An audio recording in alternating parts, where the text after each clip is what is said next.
In this video, we'll be breaking down the biggest what-if theories in One Piece. Let's get started with our first one. Episode 483 of Season 14, Looking for the Answer Fire Fist Ace Dies on the Battlefield, gave us one of the most heartbreaking moments in anime. But what if things went differently? What if Luffy was the one who died instead of Ace? We all know how the original scene plays out. Ace gets freed from his execution, they're almost home free, but then Akainu starts talking trash about Whitebeard. Ace can't handle the disrespect, turns around to fight, and gets a magma fist through his chest. He dies in Luffy's arms after thanking everyone for loving him. But let's say Akainu targets Luffy instead. Maybe he threatens to hunt down the Straw Hat crew after the war, or makes some comment about how weak Luffy is compared to his brother. We know Luffy can't ignore threats to his friends. This is the same guy who declared war on the world government for Robin. So, Luffy charges at Akainu without thinking, just like he always does. Ace sees what's happening and jumps in to protect his little brother. But this time, he's not fast enough to take the full hit. Luffy still gets caught by the magma attack and ends up dying in Ace's arms instead. The scene would be completely different. Instead of Ace questioning whether he deserved to live, Luffy's final words would probably be about his crew and his dream. He'd tell Ace to take care of everyone, and maybe even ask him to become Pirate King in his place. This changes everything that comes after. The Straw Hat Pirates wouldn't just scatter and train for 2 years. They'd probably stick with Ace and honor Luffy's memory by helping him achieve what their captain couldn't. Imagine combining Ace's natural strength and leadership with the Straw Hat's unique skills and loyalty. Ace wouldn't be the same person anymore either. He'd be carrying not just his own ambitions, but Luffy's dream and the weight of his brother's death. That guilt and responsibility would drive him to become something much more dangerous than he ever was as a Whitebeard commander. The power dynamics in the world would shift completely. Dragon would lose his son and probably throw the full weight of the Revolutionary Army behind Ace. Sabo would be dealing with the guilt of not being there when his brothers needed him. Garp might even leave the Marines after watching his grandson die. Shanks would feel responsible too. He's the one who inspired Luffy to become a pirate in the first place, so Luffy's death would probably push him to take a more active role in the world. No more sitting back and watching. He'd want justice for the kid he believed in. The other emperors would have to deal with this new threat. Big Mom and Kaido wouldn't just be facing another rookie crew anymore. They'd be up against someone with Ace's power, the Straw Hat's determination, and nothing left to lose. Ace's fighting style would evolve too. He'd probably adopt some of Luffy's reckless courage and his ability to inspire others. His flames would burn with a different kind of intensity, not just anger, but purpose. Every fight would be for Luffy's memory. The journey to become Pirate King would be completely different. Instead of Luffy's adventure filled with laughter and friendship, it would be Ace's darker quest for redemption. He'd be trying to prove that his brother's sacrifice meant something and that Luffy's dream was worth dying for. Each member of the Straw Hat crew would bring something unique to this new dynamic. Zoro's loyalty would transfer to Ace, but he'd always fight with Luffy's spirit in mind. Sanji would cook not just for the crew, but in memory of the captain who brought them all together. Nami would navigate toward the One Piece, because that's what Luffy asked her to do.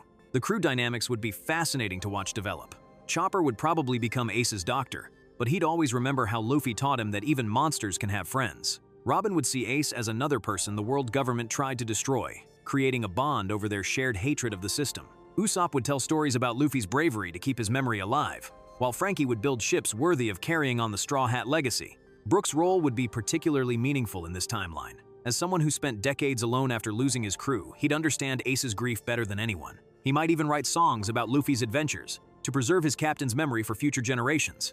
The world government would realize too late that killing Luffy created a much bigger problem. Instead of stopping a dangerous rookie, they'd have created a vengeful leader with the backing of pirates, revolutionaries, and anyone else who believed in Luffy's cause. This timeline would also change how other characters develop. Law's alliance plans would be completely different. Kid's rivalry would shift to Ace instead of Luffy. All the future conflicts and relationships would be reshuffled because the main catalyst is gone. The Fishman Island arc would take on new meaning too. Instead of Luffy fulfilling his promise to Jinbei, it would be Ace honoring his brother's word. The Fishmen would probably support him even more strongly, knowing that both brothers were willing to die for their friends. Dressrosa would be a completely different story. Maybe Ace and Law would team up to take down Doflamingo, but the motivation would be different. Instead of Luffy's natural desire to help Rebecca and the toys, Ace would be driven by the need to dismantle the corrupt systems that his brother died fighting against. Wano would be personal for Ace in a way it never was for Luffy. He'd see the oppressed people there and remember how Luffy always fought for the underdog.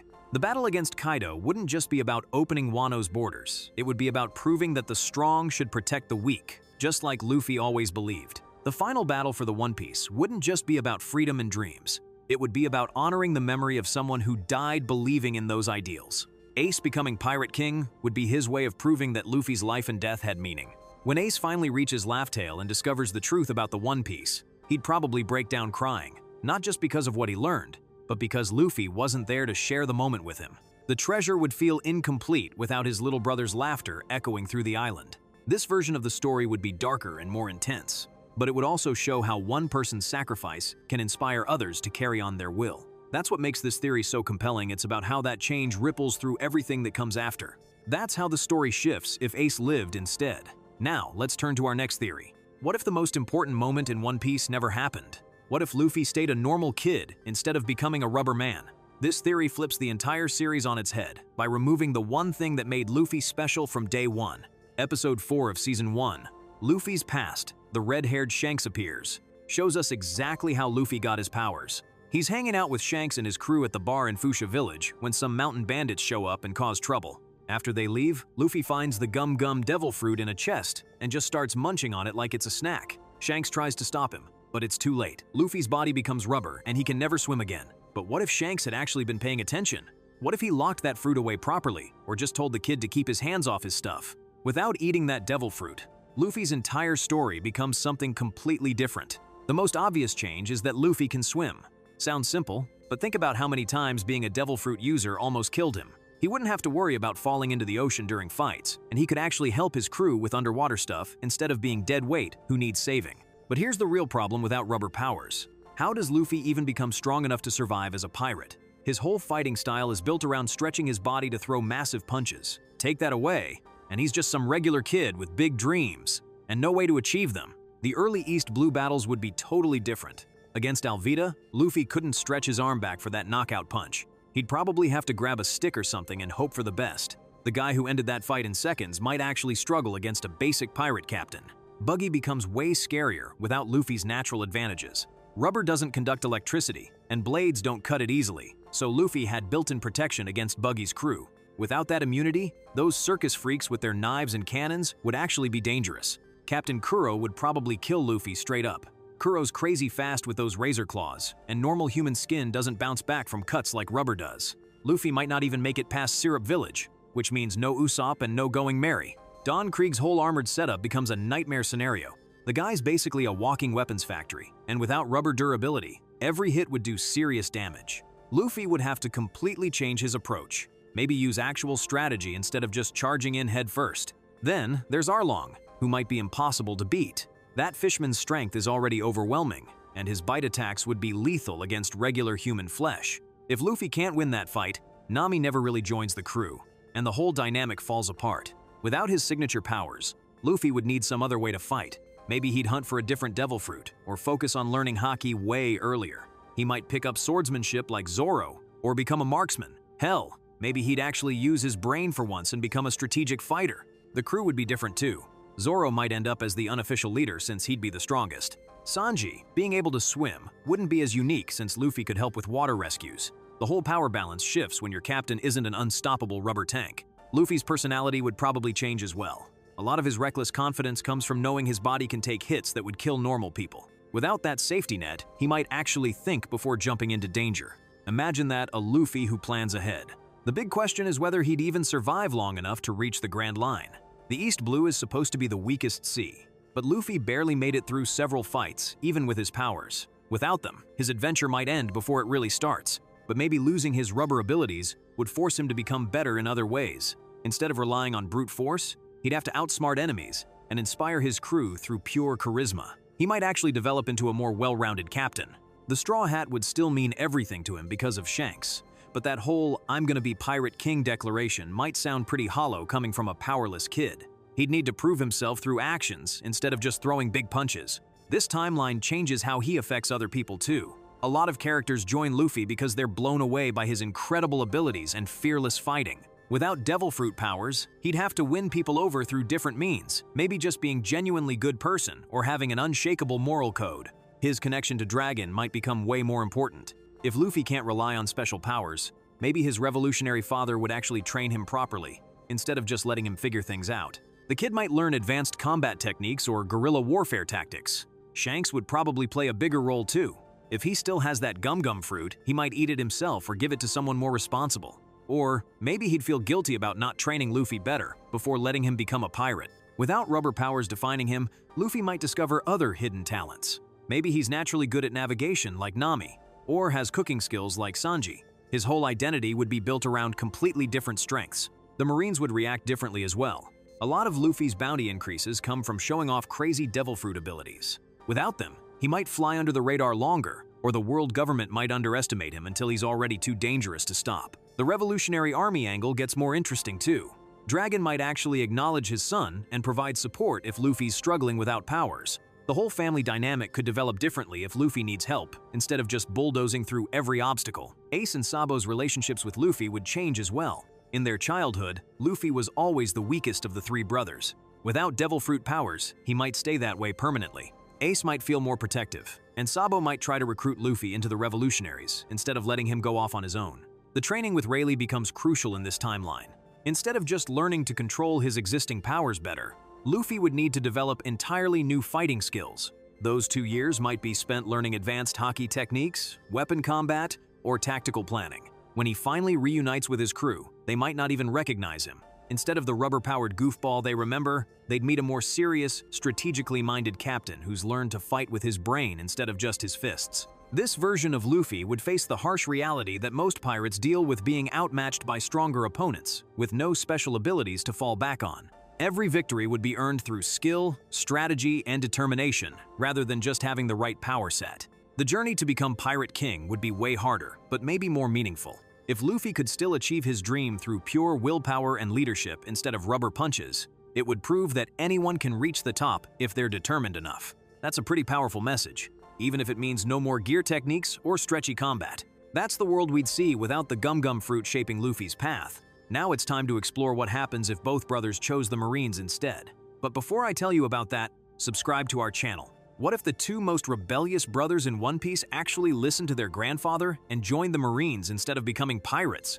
Episode 314 of Season 9, The Strongest Family Lineage, Luffy's Father Revealed, gives us the perfect setup for this theory. Garp literally tells everyone how disappointed he is that his brutal training didn't convince Luffy to become a Marine. The old man clearly wanted both his grandsons to follow in his footsteps, but they chose the pirate life instead.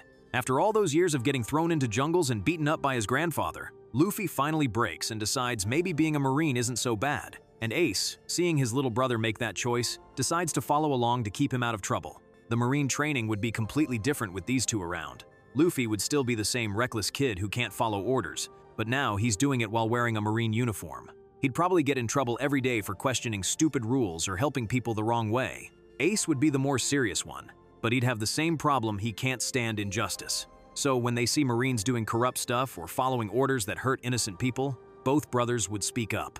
That's just who they are. Their first real mission would probably be a disaster, sending these two to arrest some small-time pirates, but the criminals turn out to be people stealing food for their starving village. Luffy would immediately switch sides, and Ace would back him up. Their commanding officer would lose his mind. But here's where it gets interesting. They'd start attracting other Marines who think the same way. Kobe and Helmeppo are already shown training under Garp in this episode, so they'd probably become Luffy's first followers. Then you'd get other young Marines who joined to help people but got disillusioned with the corruption. The world government would hate this. Two grandsons of the Marine hero causing trouble from inside the system would be their worst nightmare. They can't easily arrest them because of Garp's reputation, but they can't let them keep disrupting operations either. Luffy would probably get promoted by accident. He'd do something completely reckless that somehow saves a bunch of people, and the higher-ups would have to give him a medal to save face. Then he'd use that new rank to cause even more problems. Ace would be the strategic one. He'd work his way up the ranks properly while secretly building a network of reform-minded Marines. By the time anyone realizes what he's doing, half the younger generation would be loyal to him instead of the corrupt system. The dynamic with Dragon becomes fascinating in this timeline. Instead of being a revolutionary fighting against the government, he might actually reach out to his sons and try to coordinate their efforts. The Marines trying to reform from within, the Revolutionary Army attacking from outside. That's a pincer movement the world government can't handle. Their relationship with pirates would be complicated. Luffy still can't ignore people who need help, so he'd probably let good pirates go while focusing on the actually dangerous ones. His crew would be other Marines, but they'd operate more like the Straw Hats than a typical military unit. Shanks would be proud but confused. The kid he inspired to become a pirate is now a Marine, but he's still fighting for freedom and helping people. Their eventual meeting would be awkward. Do they fight because they're technically enemies, or team up because they want the same things? The 7 warlord system would probably collapse faster. Luffy would take one look at the government working with pirates and lose his mind. He'd probably try to arrest Crocodile, Doflamingo, and the others, regardless of their official status. Marine training would actually make both brothers stronger in different ways. Luffy would learn actual combat techniques instead of just relying on his rubber powers.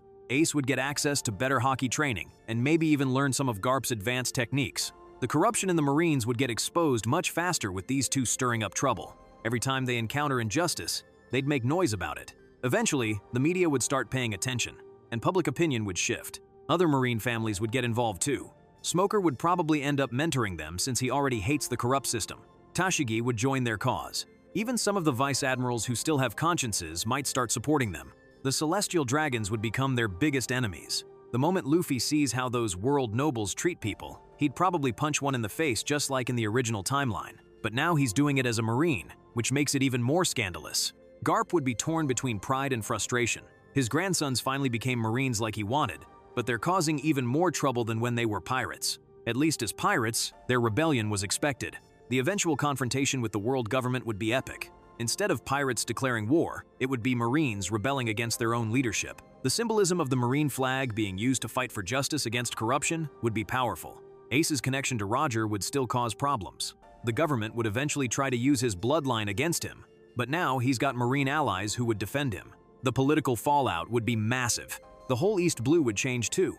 Instead of Luffy gathering a pirate crew, he'd be recruiting idealistic Marines. Zoro might join as a Marine swordsman hunting corrupt officers instead of pirates. Nami could work as a Marine navigator while still pursuing her dream of mapping the world. Sanji's situation gets interesting. Maybe he becomes a Marine cook, but still maintains his principles about feeding anyone who's hungry, even if they're pirates. Usopp could join as a Marine sniper, finally getting the courage boost he needs from official training. The Grand Line missions would be completely different. Instead of being wanted criminals, they'd have official authority to investigate corrupt Marine bases and expose injustice. But they'd also be constrained by military hierarchy and bureaucracy. Their battles against the Shichibukai would have political consequences. Taking down Crocodile as Marines would expose how the government was willing to let Alabasta burn for their convenience. Defeating Doflamingo would reveal the Celestial Dragon connection that the world government wanted to hide. The Revolutionary Army might actually dissolve in this timeline. With Dragon's sons reforming the Marines from within, there might not be a need for a separate revolutionary force. Or maybe they'd work together official reform and underground resistance combining forces. Marineford would never happen, because Ace wouldn't be executed for being Roger's son. He'd be protected by his position and his allies within the Marines. The war might be between different Marine factions, instead the old corrupt guard versus the new reformers. The training arcs would focus on military discipline and advanced combat techniques. Instead of learning from pirates and revolutionaries, they'd master Marine combat styles and maybe even develop new techniques that combine their natural abilities with official training. This timeline creates a completely different type of story. Instead of outsiders fighting against the system, it's insiders trying to fix it. Luffy and Ace become the voices of change within the Marines, proving that you don't have to be a pirate to fight for freedom and justice. The final result would probably be a completely reformed Marine organization, one that actually protects people instead of just serving the world government's interests. And ironically, that might be exactly what Garp always wanted his grandsons to accomplish. That's the chaos we'd get if Luffy and Ace became Marines. Now let's see how things change if Gold D. Roger never fell ill. What if the Pirate King never had to worry about dying from illness and could keep sailing forever? Episode 969 of Season 20, To Wano Country, the Roger Pirates disband, shows us exactly why Roger's legendary run had to end. He'd just become the first Pirate King and discovered all the secrets at Laugh-Tale, but his terminal illness was killing him. With Marines hunting him harder than ever, he disbanded his crew and eventually turned himself in to start the Great Pirate Era. Take away that sickness, and everything changes. Roger doesn't have to rush his final moves or inspire the next generation. Through his death, he can stick around and handle business himself. First thing that's different, Ace never exists. Roger doesn't surrender to get executed, so he never has that relationship with Rouge. That alone wipes out a huge chunk of future events since Ace was connected to so many major storylines. But the real game changer is what Roger does with all his newfound knowledge and unlimited time. He's got the secrets of the Void Century, knows what the One Piece really is, and has zero reason to keep it to himself anymore. Roger would probably go full war mode against the world government. Instead of being a symbol for future pirates, he becomes the leader of the biggest rebellion in history. His crew stays together, meaning Rayleigh's still fighting. Skopper still active, and all those monsters are united under one flag. Shanks and Buggy don't split up either. Without Roger's execution traumatizing them, they might actually stay friends. Shanks probably never becomes a Yonko, because he's still sailing with the greatest pirate ever. The timing works out perfectly for Wano too. Odin returns home to find Orochi and Kaido have wrecked his country, but now Roger's still alive and could actually help. Instead of Odin facing that nightmare alone, the full Roger Pirates crew could sail to Wano and liberate it decades early. That destroys Kaido before he reaches his peak power. Big Mom loses one of her main rivals. The whole Yonko system gets scrambled before it even properly forms. The world government would lose their minds. They've spent 800 years hiding the truth, and now the one guy who knows everything is still alive and pissed off about it. They'd probably throw everything they have at Roger, but he wouldn't be fighting alone anymore. Dragon's Revolutionary Army would definitely team up with Roger. Imagine combining Roger's knowledge and reputation with Dragon's organization and strategy. That's the kind of alliance that could actually topple the world government. Even the Marines would be split. Garp already respected Roger, so if Roger started fighting for justice instead of just adventure, some Marines might switch sides. Why hunt down the guy trying to expose your corrupt bosses? Roger's personality makes direct confrontation inevitable too. He's never been one to sit back when he sees injustice. Learning that the world government destroyed an entire civilization and built their power on lies, he'd declare war immediately. The ancient weapons become Roger's ace in the hole. Instead of leaving clues for future generations, he could actually go grab Pluton, Poseidon, and Uranus himself. That's enough firepower to level Mary Joy if he wanted to. Fisher Tiger's slave liberation gets upgraded too. Maybe Roger leads a full assault on the Holy Land, instead of Tiger doing it solo. A coordinated Roger Pirates attack on the Celestial Dragons would send a much bigger message. The Shichibukai system probably never happens. The world government only created that because they needed more power to keep control. With Roger leading an active rebellion, they'd be too busy fighting to negotiate with other pirates. Other legends would have to pick sides. Whitebeard would probably back Roger, since they were rivals who respected each other. Shiki might see which way the wind's blowing and join up. The whole pirate world divides between government supporters and Roger's revolution. Roger's crew keeps growing instead of disbanding. All those future pirates who were inspired by his death, they join him while he's alive instead. Imagine if guys like Mihawk or Crocodile became Roger Pirates instead of going independent. The truth about the Void Century gets revealed immediately. Roger wouldn't wait decades for someone else to figure it out. He'd probably broadcast it to the entire world. Learning that their government destroyed an ancient civilization would turn everyone against the world government. The Marines would face a massive identity crisis. Guys like Smoker and Tashigi who joined to protect people would start questioning why they're hunting someone exposing corruption. The lower ranks might defect in massive numbers, leaving only the corrupt officers loyal to the government. Roger's approach to ruling as Pirate King would be totally different too. Instead of the title being symbolic, he'd use it to actually unite the pirate world under one cause. Every crew that flies his flag becomes part of the revolution instead of just random criminals causing chaos. The Grand Line itself would change. Instead of being this dangerous testing ground for future pirates, it becomes Roger's territory where he protects people from corrupt Marines and abusive nobles. Islands under his protection would be safe havens for anyone opposing the world government. Laughtail wouldn't stay hidden either. Roger might open it up to show the world what the One Piece really is. Instead of keeping it secret for the next generation to discover, he uses it as proof of the world government's crimes. The Celestial Dragons would be in constant danger. Roger knows exactly where they live and has the power to reach them. They'd probably have to abandon Maria Joy and find some other stronghold because staying in the open would be suicide. The balance between the three great powers collapses completely. The Marines are split, the Shichibukai never form, and the Yonko system doesn't develop normally. Roger essentially becomes the single greatest power in the world, with no real opposition. Countries that were oppressed by the world government would start openly supporting Roger. Places like Dressrosa under Doflamingo, Alabasta during Crocodile's scheme, and dozens of other nations would have actual hope for liberation instead of waiting for heroes to randomly show up. The Revolutionary Army might not even need to exist separately. With Roger leading such a direct approach to overthrowing the government, Dragon might just join his cause instead of building his own organization from scratch. Roger's crew would become legendary in a completely different way. Instead of being remembered as the pirates who conquered the Grand Line, they'd be the revolutionaries who freed the world from 800 years of oppression. Their legacy shifts from inspiration to direct action. The Will of D takes on new meaning too. Instead of just being about inherited dreams and carrying on someone's legacy, it becomes an active force for change led by the guy who discovered what it really means in the first place. Training and recruitment would work differently as well. Instead of scattered pirates learning from Rayleigh or other former crew members, Roger could directly teach new generations while still being active. The knowledge transfer becomes immediate instead of fragmented. The world government's propaganda machine would go into overdrive trying to paint Roger as the villain, but it would be hard to sell when he's actively liberating oppressed people and exposing their crimes. Public opinion would probably shift in his favor pretty quickly. The final war happens way sooner too. Instead of waiting for the next generation to grow up and fight at Marineford, Roger leads the charge himself. The revolution starts immediately instead of building up over decades. This creates a completely different world. Instead of slow change through inspiration, Roger forces immediate transformation through direct action. The question is whether that's actually better, or if the gradual approach was always the right way to make lasting change. Roger might even try to rebuild the ancient kingdom that was destroyed 800 years ago. With the truth revealed and the world government overthrown, he could work to restore what was lost and create a better system of global governance. Either way, a healthy Roger staying active would flip the entire One Piece world upside down. The Great Pirate Era becomes the Great Revolutionary War, and the world government faces their worst nightmare, someone who knows all their secrets and has the power to do something about it. That's how the One Piece world would be turned upside down if Roger never fell ill. Now let's dive into what changes if Kuina lived to rival Zoro. What if Zoro's childhood rival never died, and they got to settle their score as adults? Episode 19 of Season 1, Past of the Three Swords, the promise between Zoro and Kuina, gives us one of the saddest backstories ever. Zoro and Kuina promised each other that one of them would become the world's greatest swordsman.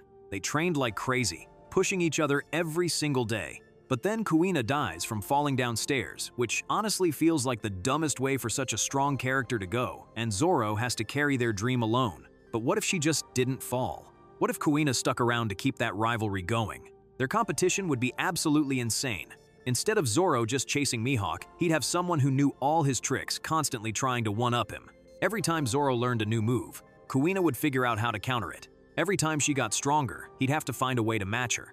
Kuina's whole thing was worrying that being a girl would stop her from becoming truly strong. But staying alive gives her the chance to prove everyone wrong through actual fights, instead of just dying with potential. She'd probably develop a totally different style from Zoro, maybe more technical and precise, while he goes for brute force. They'd both probably leave the village around the same time but go different directions.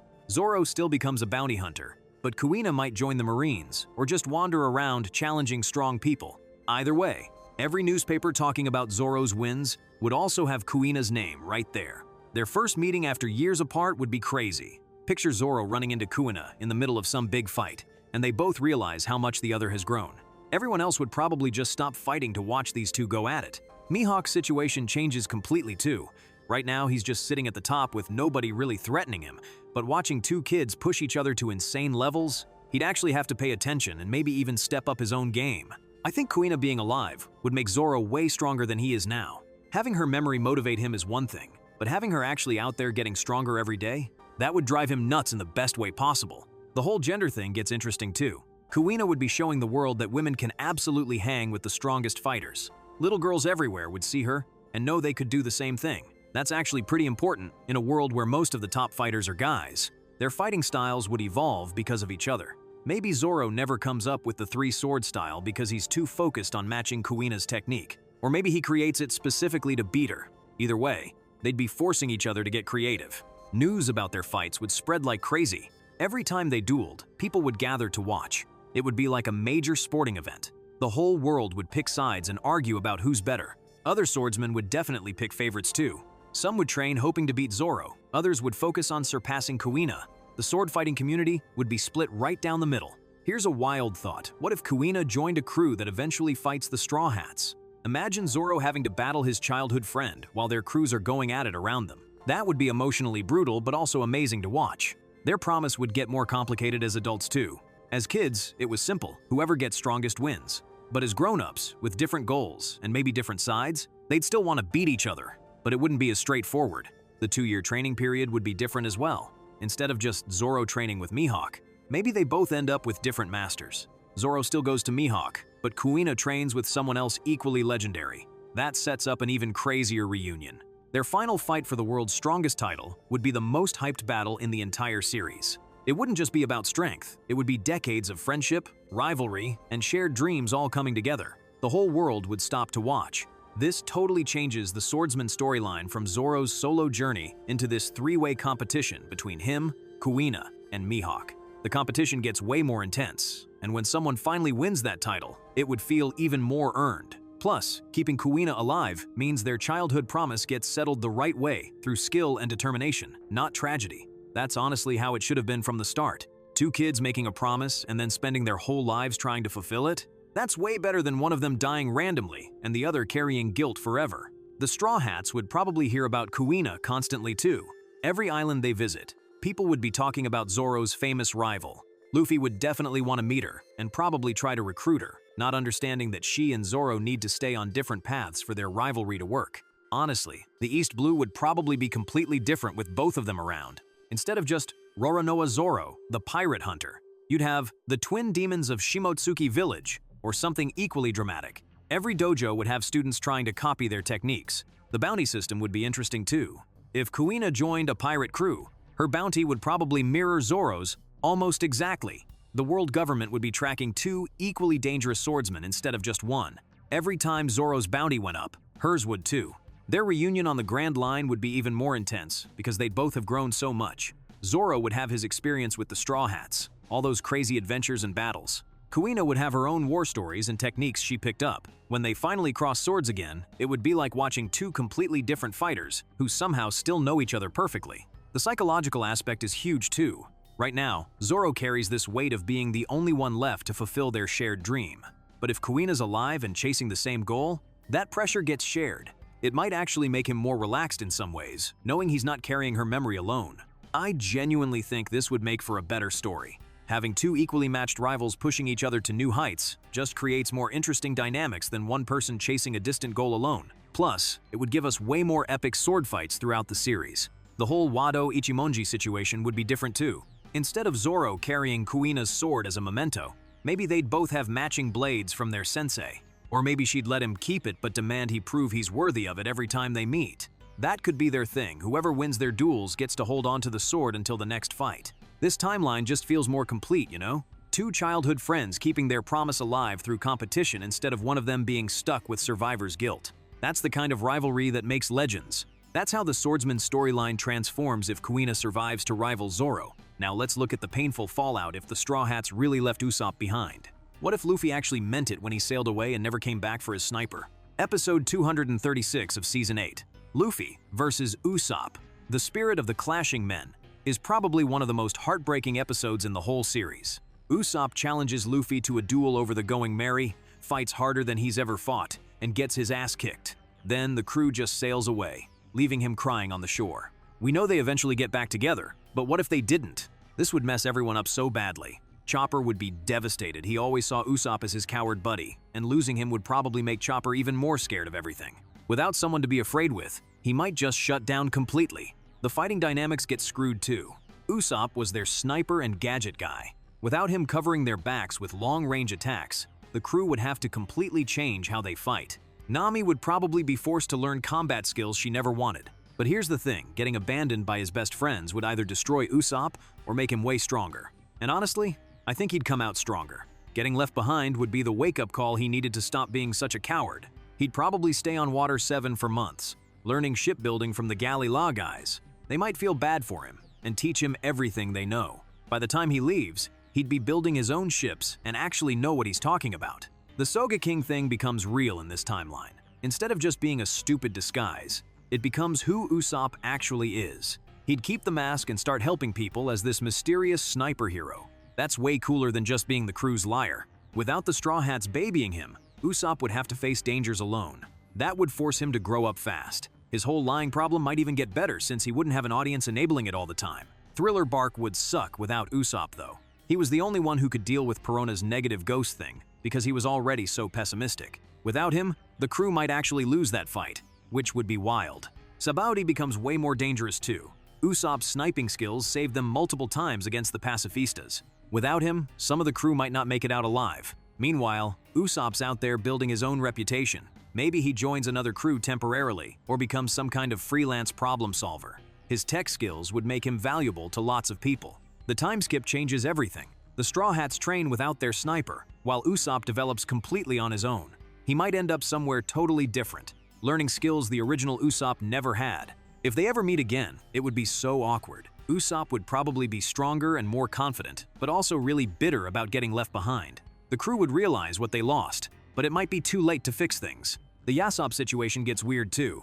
When he finds out his son got kicked out of Luffy's crew, that's gonna create some serious drama with Shanks. Yasopp would probably be pissed at his captain for inspiring the kid who abandoned his son. The crew would be different without Usopp's creativity and technical know-how. They'd have to solve everything with brute force instead of clever tricks. That's honestly less interesting to watch. But Usopp's solo journey might be more compelling than his time with the crew. He'd have to develop his own goals instead of just following Luffy around. Maybe he'd become obsessed with proving he was right about the Merry. The going merry argument would haunt everyone forever. Neither side would ever fully get over it, and both would always wonder what could have been different. This timeline would be way darker than what we got. It shows what happens when pride gets in the way of friendship. The Straw Hats might still become Pirate King's crew, but they'd always have this missing piece where Usopp should be. And Usopp? He'd probably become this legendary sniper who helps people across the seas, but he'd always carry the hurt of being abandoned by the people he loved most. It's honestly more realistic than the happy reunion we got in the original. Sometimes friendships don't survive big fights, even when both sides are technically good people. That would make One Piece a lot sadder, but maybe more honest about how relationships actually work. The worst part is both sides would be weaker for it. The crew loses their creative problem solver, and Usopp loses the family that made him want to be brave in the first place. The Enies Lobby arc would be completely different too. Usopp showing up as Sogeking was a huge moment for his character development, but it also helped save Robin. Without him there, the rescue mission might have failed entirely. Robin could still be trapped with the world government. Brook's recruitment would feel different as well. The crew would still be missing someone, so when they meet Brook, it might feel like they're trying to replace Usopp rather than just adding a new member. That would create weird dynamics. Usopp's relationship with his hometown would change too. Syrup Village would probably hear about him getting kicked out of the Straw Hats. Kaya would be devastated, and the Usopp pirates would lose their inspiration. The whole village might think less of him for failing as a pirate. But then again, maybe Usopp goes back to Syrup Village as this mysterious hero figure. He could protect his hometown while building his reputation as Sogek. The village kids would have stories about their local legend instead of just memories of the liar who left. The revolutionary connections get interesting too. Dragon might hear about his son's crew abandoning a member and think less of Luffy's leadership abilities. Or maybe Sabo would seek out Usopp specifically because he got left behind by his brother's crew. Usopp's inventions would develop differently without access to the Straw Hats' resources. He'd have to be more creative with limited materials, which might actually make him a better inventor. His pop greens would probably be replaced by completely different weapons. The whole dynamic with his lies would shift. Instead of telling tall tales to impress his crewmates, he'd be telling stories about the adventures he never got to have with them. It would be more tragic than comedic. Water 7 would become his home base probably. He'd know all the shipwrights and become part of their community. When other pirates need ship repairs, they'd deal with Usopp instead of just the Galila Company. The newspaper coverage would be brutal. Every time the Straw Hats made headlines, there'd probably be a side note about their former member who got left behind. Usopp would have to read about his old friend's adventures while building his own legacy. His fighting style would evolve completely. Without Nami's weather knowledge or Chopper's medical supplies, he'd have to develop new types of ammunition and strategies. He might become more focused on non-lethal takedowns or crowd control. The final war at Marineford might have a different outcome too. Usopp's sniping skills could have been crucial in that massive battle. Without him, some key shots might not get made, potentially changing who lives or dies. This timeline creates two parallel stories that occasionally intersect but never fully reunite. The Straw Hats become legends while carrying the weight of their abandoned friend, and Usopp becomes a different kind of hero while dealing with the pain of rejection. Both paths would be compelling, but neither would be as satisfying as the original journey together. That's how the story twists if the Straw Hats truly abandoned Usopp. Now let's shift to an even harsher scenario where Magellan shuts down every Impel Down escape. Before we continue the video, subscribe to the channel. What if the Warden of Impel Down actually did his job and nobody made it out alive? Episode 452 of Season 13. The destination is Marine Headquarters. The ship sets out to rescue Ace. Shows us all the escaped prisoners sailing toward Marineford to join the war. But what if Magellan's poison had been just a bit more effective? What if nobody escaped at all? This scenario makes way more sense than people think. Magellan was already incredibly overpowered. His poison nearly killed everyone multiple times. All it would take is him being slightly more thorough or the antidotes not working as well. So Luffy dies in Impel Down. Horrible way to go, but it happens. Ivankov, Crocodile, Jinbei, Mr. 3, all the level 6 prisoners, everyone gets poisoned, and that's it. The breakout fails completely. Marineford becomes a totally different war. Instead of this chaotic three-way battle with escaped prisoners causing mayhem, it's just Whitebeard's crew versus the Marines. That's actually how it was supposed to be in the first place. Whitebeard's chances of success drop dramatically. In the original timeline, Luffy's group created huge distractions that helped the Whitebeard pirates advance. Without that chaos, the Marines can focus all their attention on the actual enemy instead of dealing with random prisoners running around. Ace probably dies either way, but it happens much faster. There's no Luffy there to inspire hope or create openings for rescue attempts. Whitebeard might still sacrifice himself, but without Luffy's interference, the execution happens on schedule. The aftermath gets really interesting though. Without Luffy around to inherit Ace's will or inspire the next generation, the Great Pirate Era might actually start winding down. Roger's plan to inspire a new age of pirates loses its main catalyst. Dragon loses his son before ever really meeting him. That would probably make the Revolutionary Army way more aggressive and violent. Instead of having hope for the next generation, Dragon might decide the current generation needs to be completely destroyed. Garp would be devastated. Losing both his grandsons in such a short time would probably break the old man completely. He might quit the Marines, or go rogue entirely. The Straw Hats never reunite, because there's no captain to reunite with. Each member goes their own way after the time skip, never knowing what happened to Luffy. Some might keep searching for him. Others might give up on piracy entirely. Hancock would probably declare war on the world government. Losing the man she fell in love with would drive her to use Amazon Lily's full military might for revenge. The Kuja pirates would become way more dangerous. Rayleigh would be crushed too. He trained Luffy for 2 years in the original timeline, but in this one, he'd probably retreat completely from the world. The last connection to Roger's legacy would be gone. The power balance in the new world shifts completely. Without Luffy disrupting everything, the Yonko system stays stable longer. Big Mom keeps her territory, Kaido continues his weapons business, and Blackbeard has less competition for influence. Doflamingo's plans in Dressrosa probably succeed. There's no Luffy there to liberate the country or expose his schemes. The toy curse continues, and Dressrosa remains under his control indefinitely. Law's revenge against Doflamingo never happens either. Without Luffy as an ally, he can't challenge a Shichibukai alone. His plan falls apart before it even starts. Fishman Island gets destroyed eventually. The prophecy about Luffy destroying it never comes true, but without his protection, the island probably falls to some other threat. Maybe Big Mom finally decides to collect on her tribute. Wano stays under Kaido's control forever. There's no alliance to challenge him, no Straw Hats to inspire the samurai. Odin's dream of opening the country's borders dies with him. The ancient weapons never get activated. Without Luffy there to befriend Shirahoshi or reach Laugh Tale, Poseidon remains hidden. The final war that's supposedly coming never happens because the key players are all dead. Robin's dream of learning the true history dies in Impel Down with everyone else. The poneglyphs remain unread, and the Void Century's secrets stay buried. The world government wins by default. This timeline actually makes the world government look competent for once. Their security system worked exactly as intended. Dangerous criminals tried to escape and died in the attempt. It validates their whole approach to dealing with threats. But it also makes the story way more depressing. All these dreams and ambitions just end. No Pirate King, no liberation of oppressed countries, no discovery of the true history. The corrupt system stays in place because nobody's left to challenge it. The most realistic part is that this is probably what would happen in real life. Prison breaks usually fail, and when they do, people die. One Piece is optimistic about heroes always finding a way, but sometimes there just isn't one. Maybe that's why Oda didn't go this route. A story where the main character dies halfway through, and all hope dies with him, isn't exactly the inspiring adventure story he wanted to tell. But it would have been a bold narrative choice that showed real consequences for reckless actions. The individual Straw Hat fates would be brutal to watch. Zoro would probably keep searching for Luffy for years before accepting he's dead. Then he might focus entirely on becoming the world's greatest swordsman, but without his captain's dream driving him, it would feel empty. Sanji might return to the Baratie permanently, giving up on finding the All Blue. He'd cook for the rest of his life, but never have that adventure he really wanted. Zeph would probably be sad seeing his surrogate son so defeated.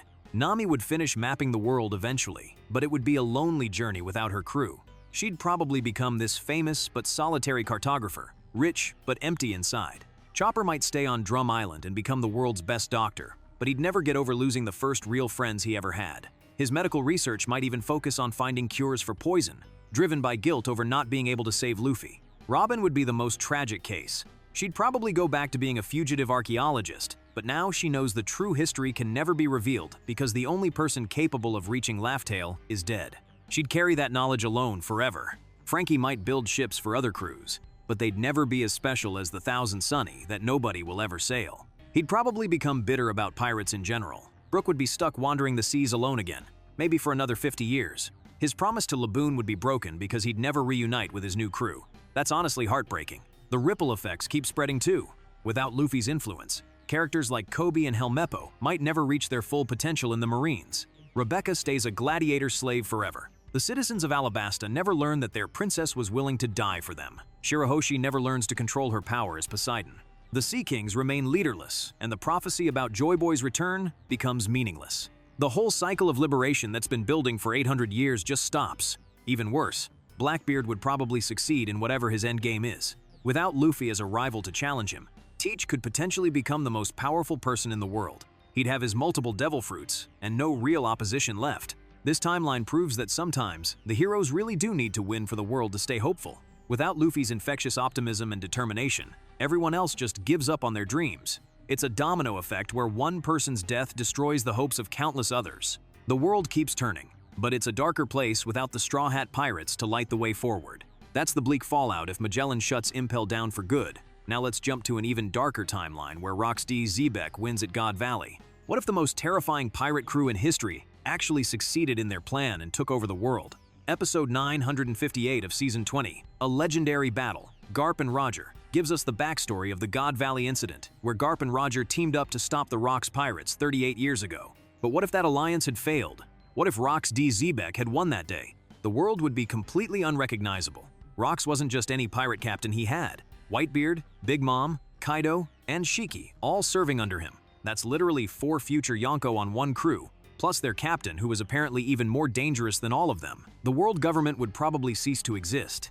The God Valley incident was their last stand against Rox, and if they lost there, the celestial dragons would all be dead.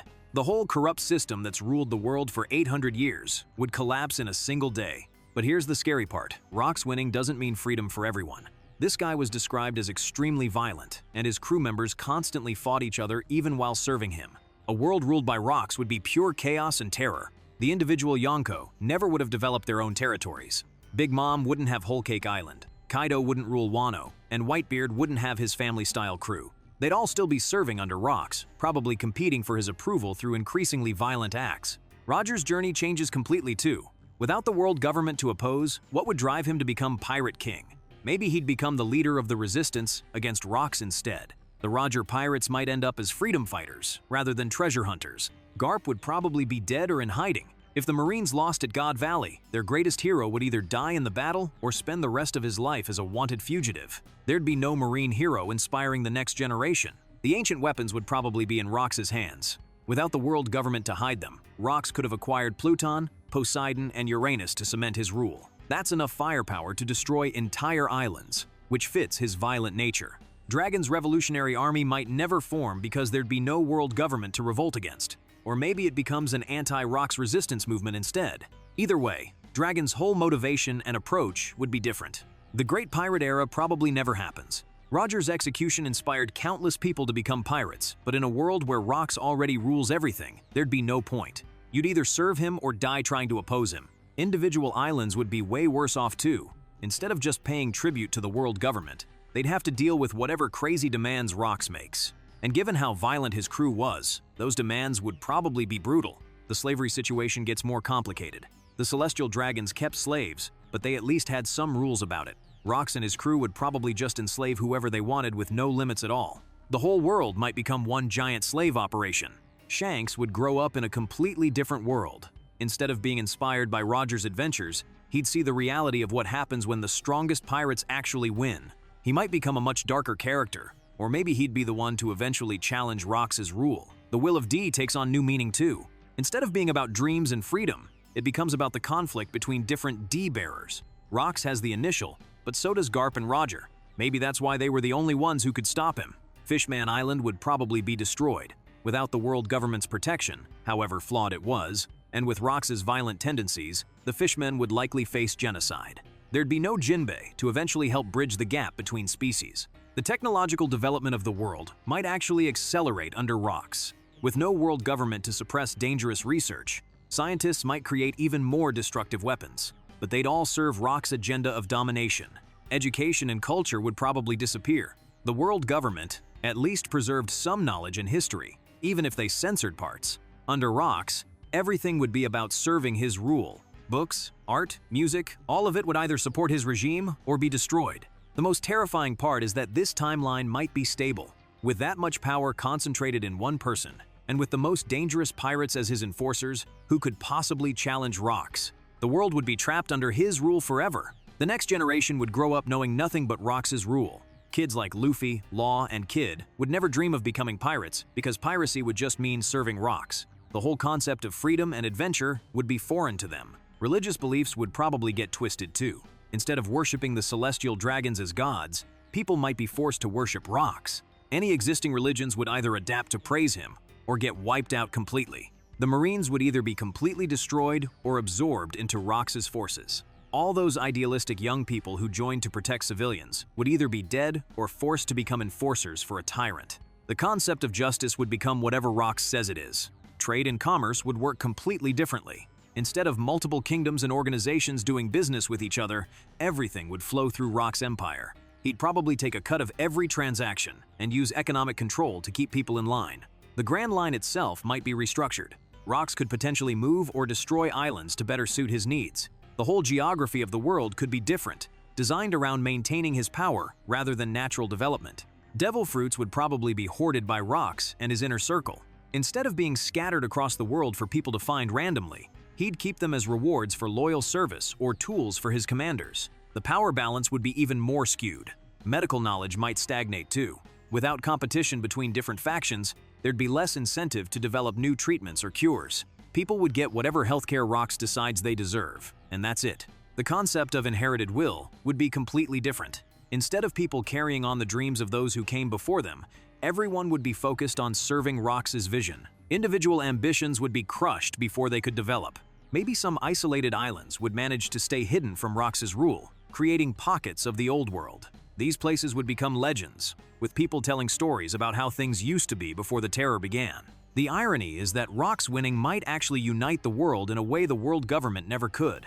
But it would be unity through fear and oppression rather than shared values or mutual benefit. Everyone would be equally miserable under his rule. This timeline shows that having strong pirates doesn't always lead to freedom. Sometimes it just leads to a different kind of oppression, one that might be even worse than what came before. The world government was corrupt, but at least it had some structure and rules. Rox's world would be pure might makes right taken to its logical extreme. That's the nightmare world we'd see if Rox D. Zebek actually won at God Valley. Now let's flip the script to a very different twist. What if Shanks had taken Kid Luffy to sea instead? What if Shanks had actually said yes when little Luffy kept begging to join his crew? Episode 4 of Season 1, Luffy's Past. The red-haired Shanks appears, shows us how Luffy wouldn't shut up about wanting to sail with Shanks. The guy kept refusing, saying Luffy was too young and weak. But what if he'd changed his mind after saving Luffy from that Sea King? What if he thought, you know what? This kid's got guts. This timeline gets crazy really fast. Instead of leaving his straw hat behind as a promise, Shanks takes 7-year-old Luffy with him as the newest red-hair pirate. Kid Luffy becomes a pirate apprentice under one of the future Yonko. Luffy's development would be nuts. Instead of learning life lessons in some boring village, he'd be getting real pirate education from professionals. Combat training, navigation, how to read people, all the stuff he had to figure out on his own would be taught by experts. His devil fruit powers would develop way faster too. Having experienced pirates help him understand his rubber abilities, instead of just goofing around by himself, would speed up his growth by years. He might master gear techniques before he hits puberty. But here's the big loss: Luffy never meets Ace and Sabo. Those three brothers bonding and making their promise to become pirates? That never happens. Ace grows up alone, and Sabo probably still gets killed by that celestial dragon with nobody around to remember him. That's honestly heartbreaking. Luffy's personality might be different too. Growing up around adult pirates instead of in a peaceful village would probably make him more serious and street smart. He'd keep his optimism, but he'd actually understand how dangerous the world is instead of just stumbling into trouble. When Shanks eventually becomes a Yonko, Luffy would be right there with him. Instead of starting from nothing in the East Blue, he'd already be part of one of the strongest crews in the world. His first bounty would be massive just from association. The Straw Hat Pirates never form, which is the biggest tragedy in this timeline. Zoro stays a bounty hunter forever. Nami keeps robbing pirates. Usopp never leaves his village. Sanji stays stuck at Baratie. All those friendships and character growth just doesn't happen.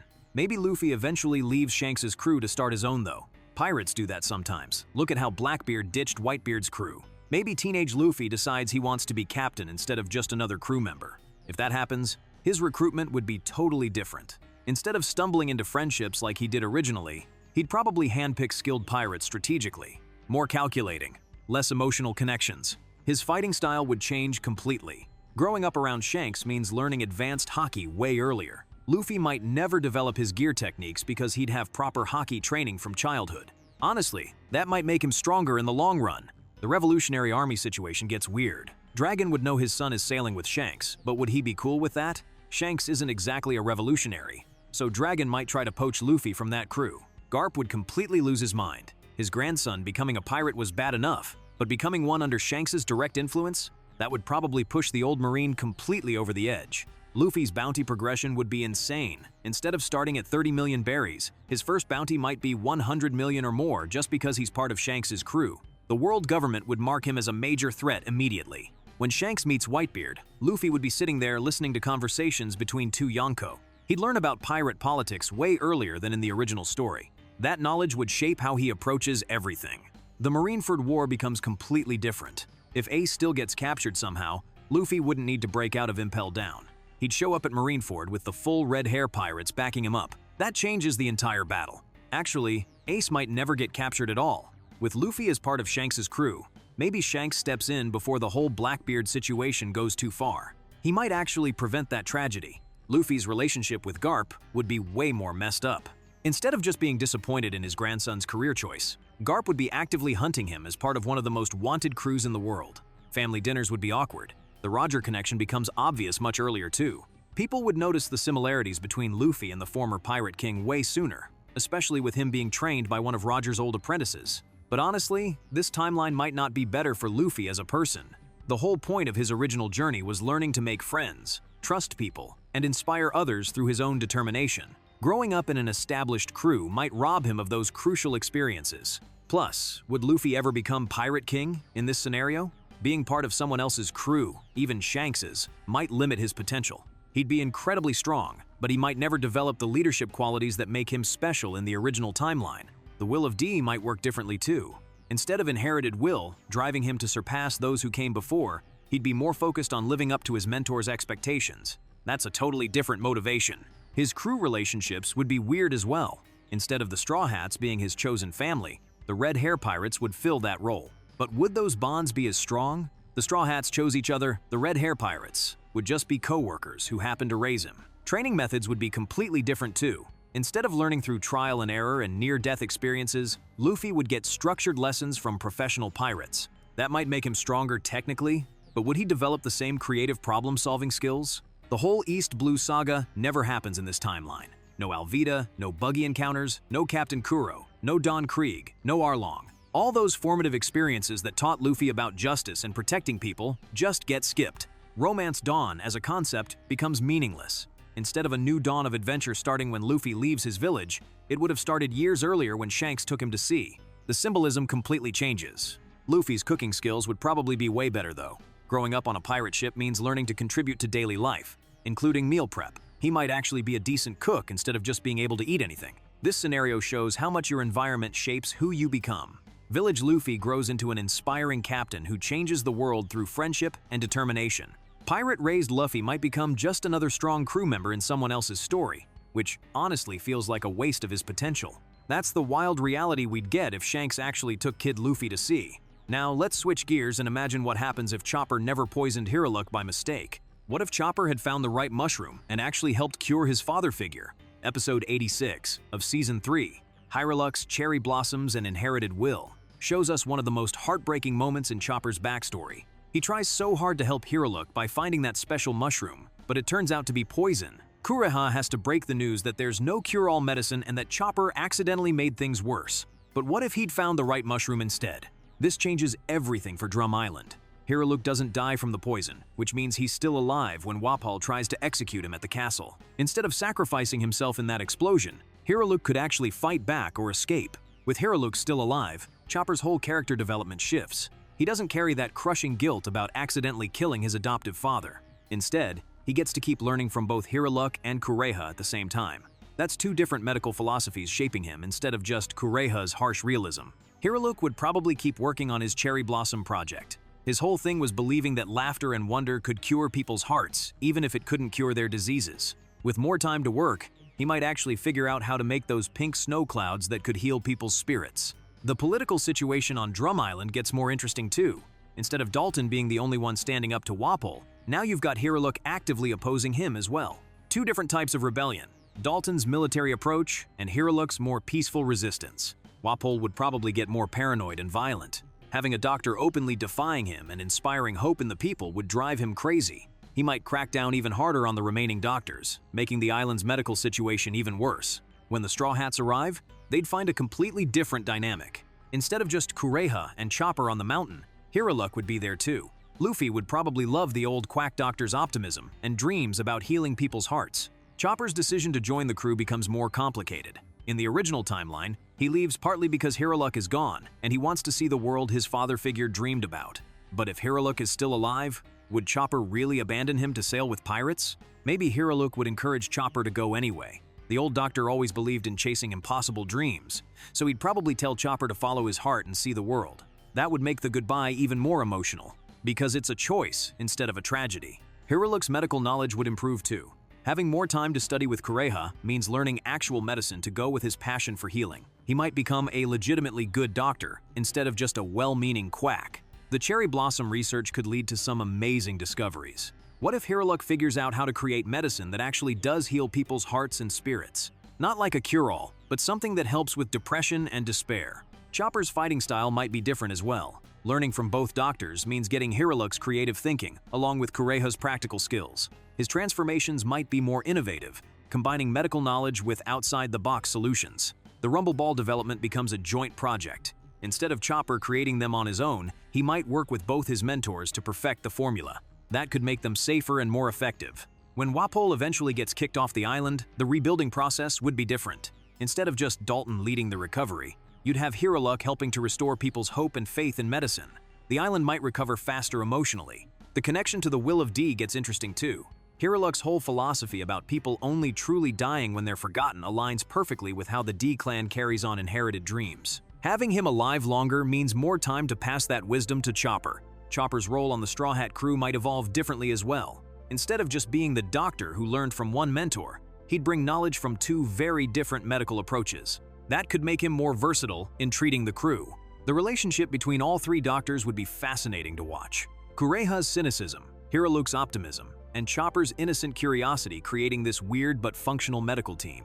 They'd probably argue a lot but still work well together. Hiraluk might even develop new techniques for dealing with devil fruit side effects or unusual conditions that normal doctors never see. Having more time to experiment and study could make him genuinely valuable to the medical community. The whole message about inherited will becomes more complex too. Instead of Chopper carrying on Hiraluk's dream because he's gone, he'd be carrying it forward while his mentor is still alive to see it. That's a different kind of legacy, one built on living inspiration rather than tragic memory. But honestly, part of what makes Hiraluk's story so powerful is that sacrifice. His death gives weight to his philosophy about people living on through others. If he survives, that emotional impact gets diluted even if the practical outcomes are better. Still, seeing Chopper grow up with both his father figures around would be amazing.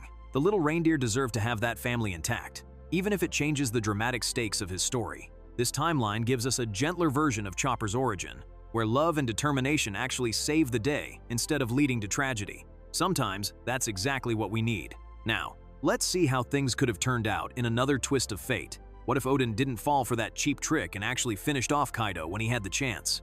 Episode 972 of Season 20. The end of the battle, Oden versus Kaido, shows us how close Oden came to winning. He actually cut Kaido and was about to deliver the killing blow, but then Higurashi disguised herself as Momonosuke to distract him. Kaido took advantage and won the fight. But what if Oden had ignored the fake hostage situation and just killed Kaido right there? This completely changes everything for Wano and the entire world. With Kaido dead, Orochi loses his main backer and protection. Oden probably kills him too while he's at it, since Orochi was just a puppet anyway. Wano opens its borders immediately. That was always Oden's plan, and with no one left to stop him, he'd do it right away. The country that's been isolated for centuries suddenly becomes part of the world again. The samurai never get scattered or defeated. Kinemon, Denjiro, and all the Red Scabbards stay together as Oden's retainers. They don't spend 20 years planning revenge because there's no revenge needed. Momonosuke grows up as the rightful heir instead of living in fear. He gets proper training from his father and the retainers. By the time the current timeline rolls around, he'd be a capable young shogun instead of a scared kid. Yamato's whole story changes too. With Kaido dead, she's free from the start. She might still admire Odin, but she wouldn't be trapped on Onigashima with daddy issues for 20 years. The beast pirates scatter without their captain. King and Queen probably try to maintain control, but without Kaido's overwhelming strength, they can't hold the crew together. Some might even defect to other Yonko crews. Big Mom never gets her road poneglyph from Kaido because he's dead. That slows down her progress toward finding the One Piece. She might have to look elsewhere, or make different alliances. Blackbeard's plans change too. He was probably counting on the chaos from Wano's situation to make his moves. With Wano stable under Odin, he has to find other opportunities. The Straw Hats never go to Wano, or if they do, it's under completely different circumstances. Instead of joining a revolution, they'd be visiting a thriving kingdom with open borders. Law's alliance with Luffy might never happen. His whole plan was built around taking down Kaido and Doflamingo. With Kaido already dead, he might focus entirely on Doflamingo, or find a different approach. Kid's motivation changes as well. A lot of his drive came from wanting to challenge the Yonko. With one less emperor to fight, his path might be different. The worst generation's whole dynamic shifts. Part of what made them notorious was challenging the established order. With Kaido gone, that order is already different. Wano becomes a major power much earlier. Instead of being a closed-off country making weapons for Kaido, it becomes an open nation with incredible skilled warriors and craftsmen.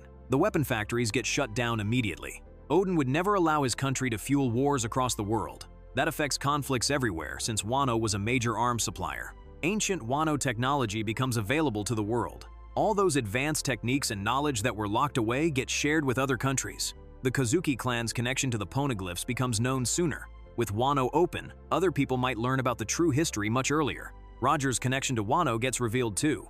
Odin would probably tell people about his adventures with the Pirate King, changing how the world sees that part of history. The world government loses a major threat but gains a new problem. Kaido was dangerous but predictable. Odin, with an open Wano, might be more unpredictable and potentially more threatening to their authority. Pluton's location stays secret longer, or maybe gets revealed sooner depending on what Odin decides. He knew where it was, but would he tell anyone? The balance between the Yonko gets completely messed up. With only 3 emperors instead of 4, someone else might rise to fill that spot, or the territories might get redistributed. Whitebeard might live longer since there's no massive war at Marineford. With Kaido dead, some of the conflicts that led to that battle might not happen. Ace's fate could be different too.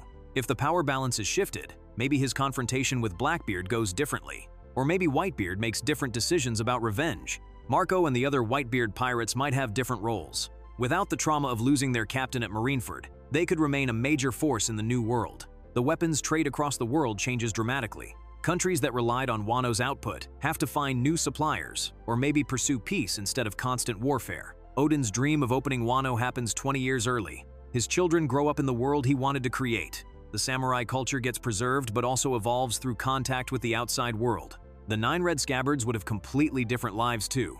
Instead of living with guilt and failure for decades, they get to serve their lord properly and help rebuild their country. Denjiro doesn't have to live as Kyoshiro, Ashura doesn't become a bandit, and Kawamatsu doesn't get imprisoned. Honestly, this might be the timeline where Wano becomes one of the strongest nations in the world. They've got incredible fighters, advanced technology, and now they're connected to global trade. Plus, they'd have Odin's knowledge from traveling with Roger. The world government would probably be terrified of this development. A powerful nation that knows about the Void Century and has connections to the Pirate King, they might try to invade or manipulate the situation, but Wano's natural defenses make that pretty difficult. Toki's time powers become less relevant in this timeline. She used them to send people to the future when things looked hopeless.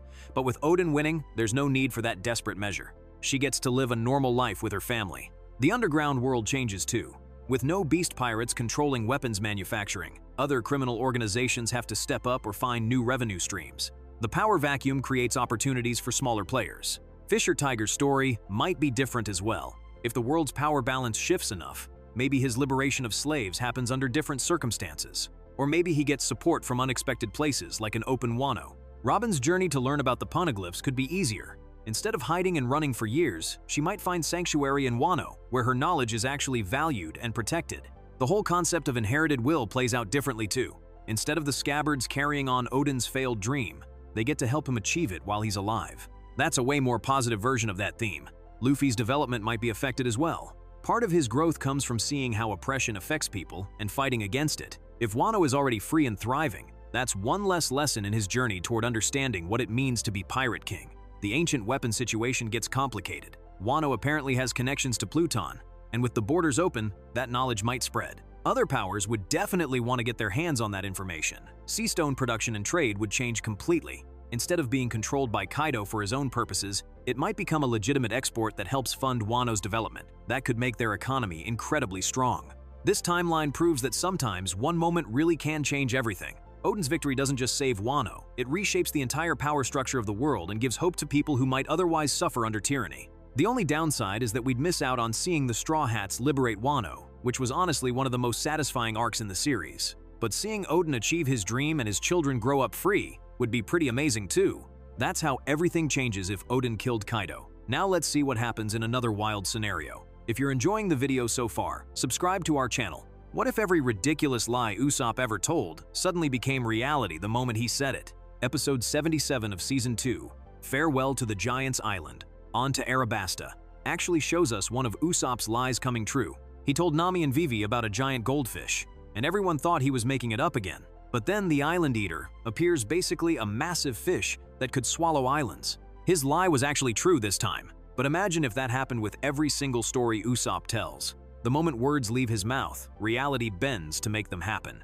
First off, Usopp would have 80 followers immediately. He's always bragging about leading 80 men, so suddenly there'd be thousands of people showing up to serve under Captain Usopp. The going merry would be way too small for everyone. His dad Yasopp would probably appear out of nowhere too. Usopp's always talking about his amazing sniper father, so Yasopp might just teleport to wherever Usopp is. That reunion would be awkward since Yasopp abandoned his family to be a pirate. The crew would become ridiculously overpowered. Usopp claims to be incredibly strong and brave in his stories, so he'd actually become that powerful. No more cowardly sniper now, he's genuinely one of the strongest fighters alive. His lies about defeating sea monsters and pirates would retroactively become true. Every enemy he claimed to beat would suddenly have actually been defeated by him. His bounty would probably skyrocket overnight. The most dangerous part is his medical lies. Usopp sometimes claims his injuries aren't that bad when they really are. If those lies became true, he might actually heal instantly from serious wounds. That's useful, but it could make him too reckless in fights. His inventions would work perfectly too. All those gadgets and weapons he brags about having would suddenly exist and function exactly as he describes them. The Going Merry's arsenal would expand dramatically. Syrup Village would become legendary. All his childhood stories about pirates attacking and him defending the village would have actually happened. Kaya would remember him as a genuine hero instead of just a good friend who told entertaining lies. The psychological impact on Usopp would be huge though. His whole identity is built around being the weak one who compensates with stories. If all his stories became true, he'd have to completely reevaluate who he is. His relationship with the crew would change dramatically too. They'd stop seeing him as the lovable liar and start treating him like the incredible warrior he claims to be. That might actually make him more insecure, not less. The timeline would get completely messed up. Some of his lies reference things that happened in the past, so history would retroactively change to accommodate his stories. That could have butterfly effects on everything. His disease lies would become real problems. Whenever Usopp claims to have some illness to avoid doing something, he'd actually get sick. The crew's reputation would explode. If Usopp's stories about their adventures became true, they'd be known for way more impressive feats than they actually accomplished. Their bounties would reflect these fictional victories. Enemy reactions would be hilarious. Pirates who thought they were facing the normal Straw Hats would suddenly be dealing with Usopp's mythical version of the crew. They'd be completely unprepared for the reality. His negative self-talk would backfire too. Whenever Usopp calls himself weak or useless, those statements would become true, canceling out his positive lies. He'd have to be really careful about his word choice. The world government would probably classify him as an extremely dangerous individual. Someone who can alter reality by speaking would be seen as a massive threat to world stability. Other characters' perceptions would shift as well. People who knew Usopp was a liar would suddenly have to accept that he was telling the truth all along. That would mess with everyone's understanding of reality. His old lies would catch up with him too. Every story he ever told would suddenly need to be true simultaneously.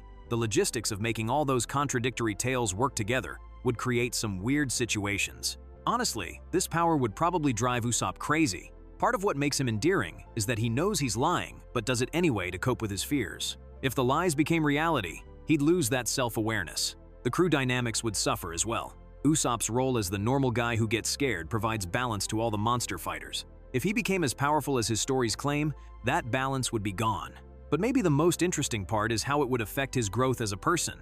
Usopp's character development comes from slowly becoming braver and more capable. If he instantly became everything he pretended to be, he'd miss out on that journey of self-improvement. The Sogeking persona becomes weird in this timeline too.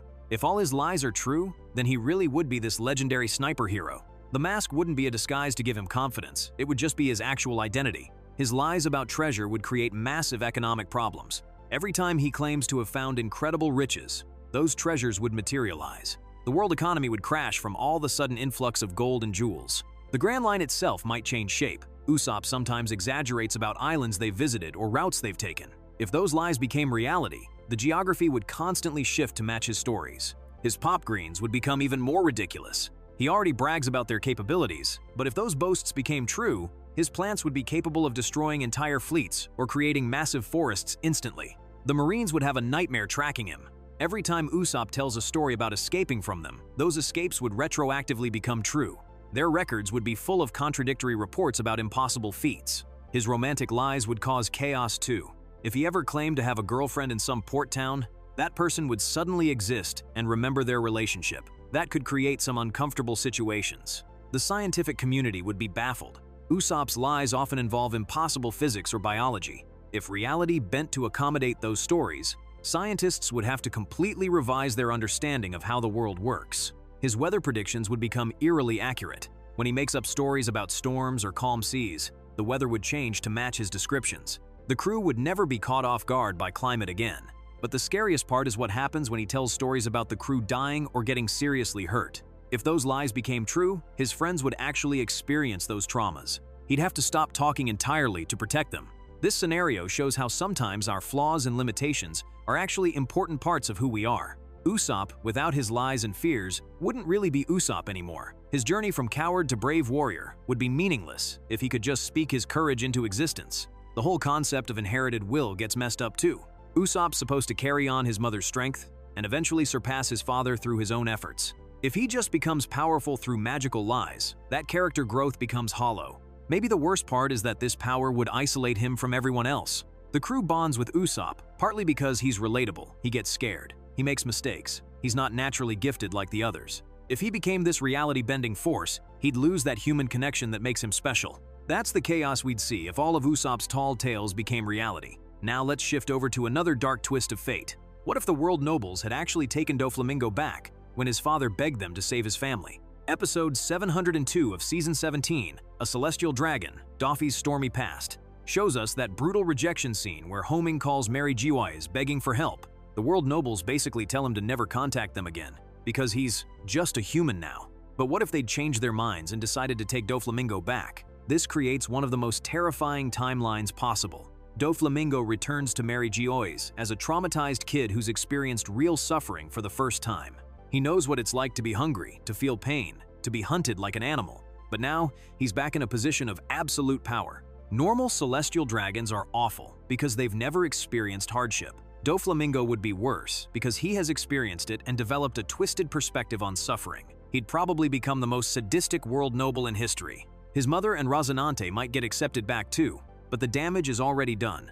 Doflamingo has seen his mother die from illness and poverty. That trauma doesn't just disappear because he's wearing the bubble helmet again. The other celestial dragons would probably regret their decision pretty quickly. Doflamingo wouldn't just go back to the spoiled brat lifestyle, he'd use his position to actively hunt down and torture the people who made his family suffer. He'd remember every face from that mob. His string powers would develop in a completely different way. Instead of learning to fight for survival on the streets, he'd perfect them as instruments of torture and control.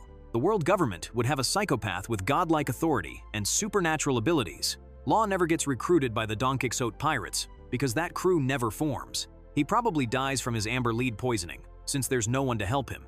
That changes a lot of future events. Corazon's story becomes tragic in a different way. Instead of becoming a marine spy trying to stop his brother's criminal empire, he'd be stuck watching Doflamingo abuse his power as a world noble. He might still try to oppose him, but from within the system, the balance of power shifts dramatically. Having someone with Doflamingo's intelligence, ruthlessness, and abilities among the celestial dragons would make them even more untouchable. The world government gains an incredibly dangerous enforcer. Dressrosa never gets taken over because Doflamingo never becomes a pirate. The Riku family stays in power, and the whole toy curse situation never happens. King Riku doesn't get framed, and Rebecca grows up as a normal princess. The underworld economy works completely differently too. Instead of Doflamingo running illegal operations from the shadows, he'd probably control everything through his world noble status. The Smile Factory might still exist, but as a legitimate world government operation.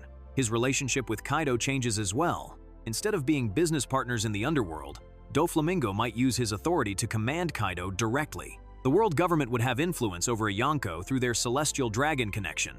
The Revolutionary Army would have an even more dangerous enemy. Dragons already fighting against the corrupt system, but now that system has Doflamingo actively making it worse. His personal vendetta against anyone who opposes world noble authority would make him relentless. Robin's situation becomes more complicated. The world government already hunts her for knowing about the Void Century, but with Doflamingo involved, that pursuit would be way more vicious and personal. Fisher Tiger's liberation of the slaves might never happen. Doflamingo would probably increase security at Mary Geoise and make sure no one could pull off that kind of rescue mission.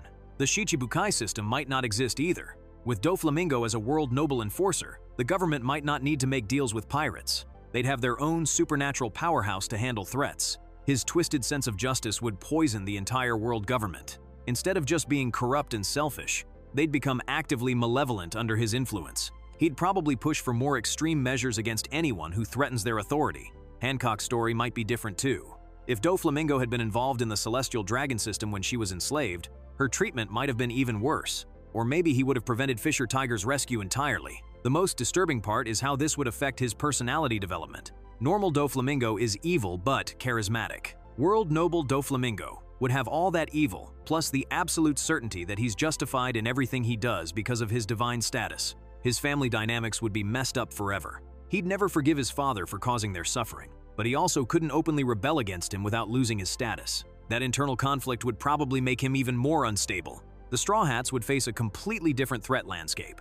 Instead of fighting individual Shichibukai and Yonko, they'd be up against a world government that's actively malicious instead of just corrupt and incompetent. Honestly, the scariest part is how he'd probably become the unofficial leader of the Celestial Dragons. His combination of street smarts, trauma-driven ruthlessness, and supernatural powers would make him way more dangerous than the other spoiled nobles who never had to fight for anything. The world government's entire approach to dealing with threats would change. Instead of bureaucratic corruption and political maneuvering, you'd have direct, brutal retaliation against anyone who steps out of line. Doflamingo would probably establish some kind of secret police force to hunt down dissidents. His relationship with the Five Elders becomes interesting too. They're used to controlling things from the shadows, but Doflamingo wouldn't be content to stay in the background. He'd probably try to muscle his way into their power structure or even challenge their authority directly. The CP organizations would either love working with him or be terrified of him. Having a celestial dragon who actually understands violence and isn't squeamish about getting his hands dirty would be useful, but also unpredictable. Mary Geoise itself would become an even more nightmarish place. The regular celestial dragons are bad enough, but they're mostly just spoiled and ignorant. Doflamingo would bring actual malice and intelligence to their cruelty. The whole concept of the empty throne might change too. If Doflamingo becomes powerful enough among the world nobles, he might actually try to claim it for himself. His ego and ambition wouldn't be satisfied with just being another celestial dragon. His knowledge of street life would make him incredibly effective at rooting out resistance movements. The Revolutionary Army would be facing someone who understands both absolute power and desperate survival, making him nearly impossible to outmaneuver. The long-term implications are terrifying. Instead of the world government eventually collapsing under its own corruption and incompetence, it might actually become more efficient and brutal under Doflamingo's influence. That makes the chances of anyone overthrowing it much smaller. Law's entire character arc never happens, which is honestly tragic. He never gets the chance to learn about the will of D or develop his medical skills properly. His death from amber lead poisoning would be meaningless instead of heroic. This timeline shows how trauma can shape someone into either a better person or a monster, depending on the circumstances. Doflamingo, with absolute power and a grudge against the world, would be everyone's worst nightmare. The world government is already pretty evil, but having someone who's both intelligent and genuinely sadistic in charge would make it exponentially worse. That's what could have happened if Doflamingo was taken back as a celestial dragon. Now let's move on to the next twist. What if Bartholomew Kuma had kept his mind and stayed a Revolutionary Army commander instead of becoming a slave? Episode 888 of Season 19. Sabo Enraged, the tragedy of the Revolutionary Army officer Kuma, shows us how horrific Kuma's fate became. He's literally being used as a riding animal by the Celestial Dragons, getting stabbed and beaten for their entertainment. But what if the world government's modifications had never stripped away his personality and free will? This changes everything for the Revolutionary Army. Instead of losing one of their most powerful commanders, they'd keep their ace in the hole. Kuma, with his paw-paw powers and his original intelligence, would be unstoppable. The Straw Hat's story gets completely different too. At Thriller Bark, Kuma wouldn't have that internal conflict between his orders and his secret mission to help them. He might have been more direct about protecting them, or maybe he would have openly joined their side. Sabaody becomes way more interesting. Instead of separating the crew to protect them, Kuma might have fought alongside them against the pacifistas and Marines. With his powers, he could have sent Kizaru flying or redirected those laser beams back at their attackers. The Marineford War would have been completely different. Imagine Kuma showing up as a Revolutionary Army commander instead of a mindless weapon. He could have helped rescue Ace by deflecting attacks or sending Marine reinforcements flying to other islands. Saba wouldn't be going through all that rage and pain seeing his former comrade reduced to a slave. The Revolutionary Army would be way stronger with Kuma still actively fighting alongside them. Dragon's plans would be more aggressive too. Having someone with Kuma's abilities who can think strategically would open up so many possibilities for the revolutionaries. They could launch coordinated attacks on multiple world government facilities simultaneously. The whole Pacifista program might not exist at all. Kuma's transformation into PX-0 was probably what gave Vegapunk the data needed to create the other cyborgs. Without that research, the world government loses a major weapon. Bonnie's story becomes less tragic as well. She wouldn't have to watch someone she cares about get tortured and degraded. Instead, she might be working with Kuma to take down the world government from the inside. The balance of power shifts massively. The world government loses both their most advanced weapon and has to deal with that same power being used against them. Kuma could literally send their attacks back at them or transport their enemies right into their strongholds. His knowledge as a former king becomes incredibly valuable too. Kuma knows how the world government operates from both sides, as someone who was part of their system and as someone who rebelled against it. That intel would be priceless for planning operations. The Sorbet Kingdom situation would be different as well. Instead of being remembered as a tyrant who abandoned his people, Kuma might have found a way to liberate his country while staying involved in the Revolutionary Army. Vegapunk's role becomes more complicated. Without Kuma volunteering for the experiments, maybe Vegapunk never gets the chance to develop the technology that created the Seraphim. That could change how the final war plays out. The Straw Hats might have an even stronger ally. Kuma already helped them by protecting the Thousand Sunny, but with his full personality intact, he might have actively supported their journey in other ways. Robin's situation could be easier too. Having a Revolutionary Army commander with teleportation powers would make it much safer for her to research the poneglyphs. Kuma could instantly transport her away from any danger. The race to find the One Piece becomes more interesting. The Revolutionary Army, with Kuma's help, could potentially reach Laugh-Tale and discover the truth about the Void Century before anyone else. That knowledge, combined with their military power, would be devastating to the world government. Ivankov wouldn't have to go through the trauma of seeing his old friend turned into a mindless weapon. The emotional toll on the Revolutionary Army would be way less, keeping their morale higher. The whole dynamic at the Reverie changes too. Instead of Kuma being paraded around as an example of what happens to rebels, the Revolutionary Army could use the gathering of world leaders as an opportunity for a major operation. Honestly, this timeline probably leads to the world government falling much sooner. Kuma's powers are already broken enough. But combined with his strategic mind and the Revolutionary Army's resources, they'd be nearly unstoppable. The Celestial Dragons would lose one of their favorite toys, which might seem small but actually matters a lot. Having a former king as their slave was a huge psychological victory for them. Without that, their sense of superiority takes a hit. The underground intelligence network would be way more effective too. Kuma could instantly transport revolutionary agents anywhere in the world, making their spy operations incredibly efficient. No more waiting weeks for messages or risking exposure during long journeys. His Bible and the whole Buccaneer race storyline would develop differently as well. Instead of losing his heritage and identity through the modifications, Kuma could pass on that knowledge to other revolutionaries. The world government's attempts to erase certain bloodlines would face more resistance. The training of new revolutionary commanders would be accelerated. Kuma could literally transport recruits to different battlefields instantly, giving them real combat experience without the usual risks of travel. The Revolutionary Army's overall skill level would improve dramatically. His relationship with Vegapunk becomes more complex in this timeline. Maybe they work together willingly to develop technology that helps the revolution, instead of Kuma being forced into experiments. That could lead to revolutionary weapons designed to liberate rather than oppress. The whole concept of the ancient weapons becomes more relevant too.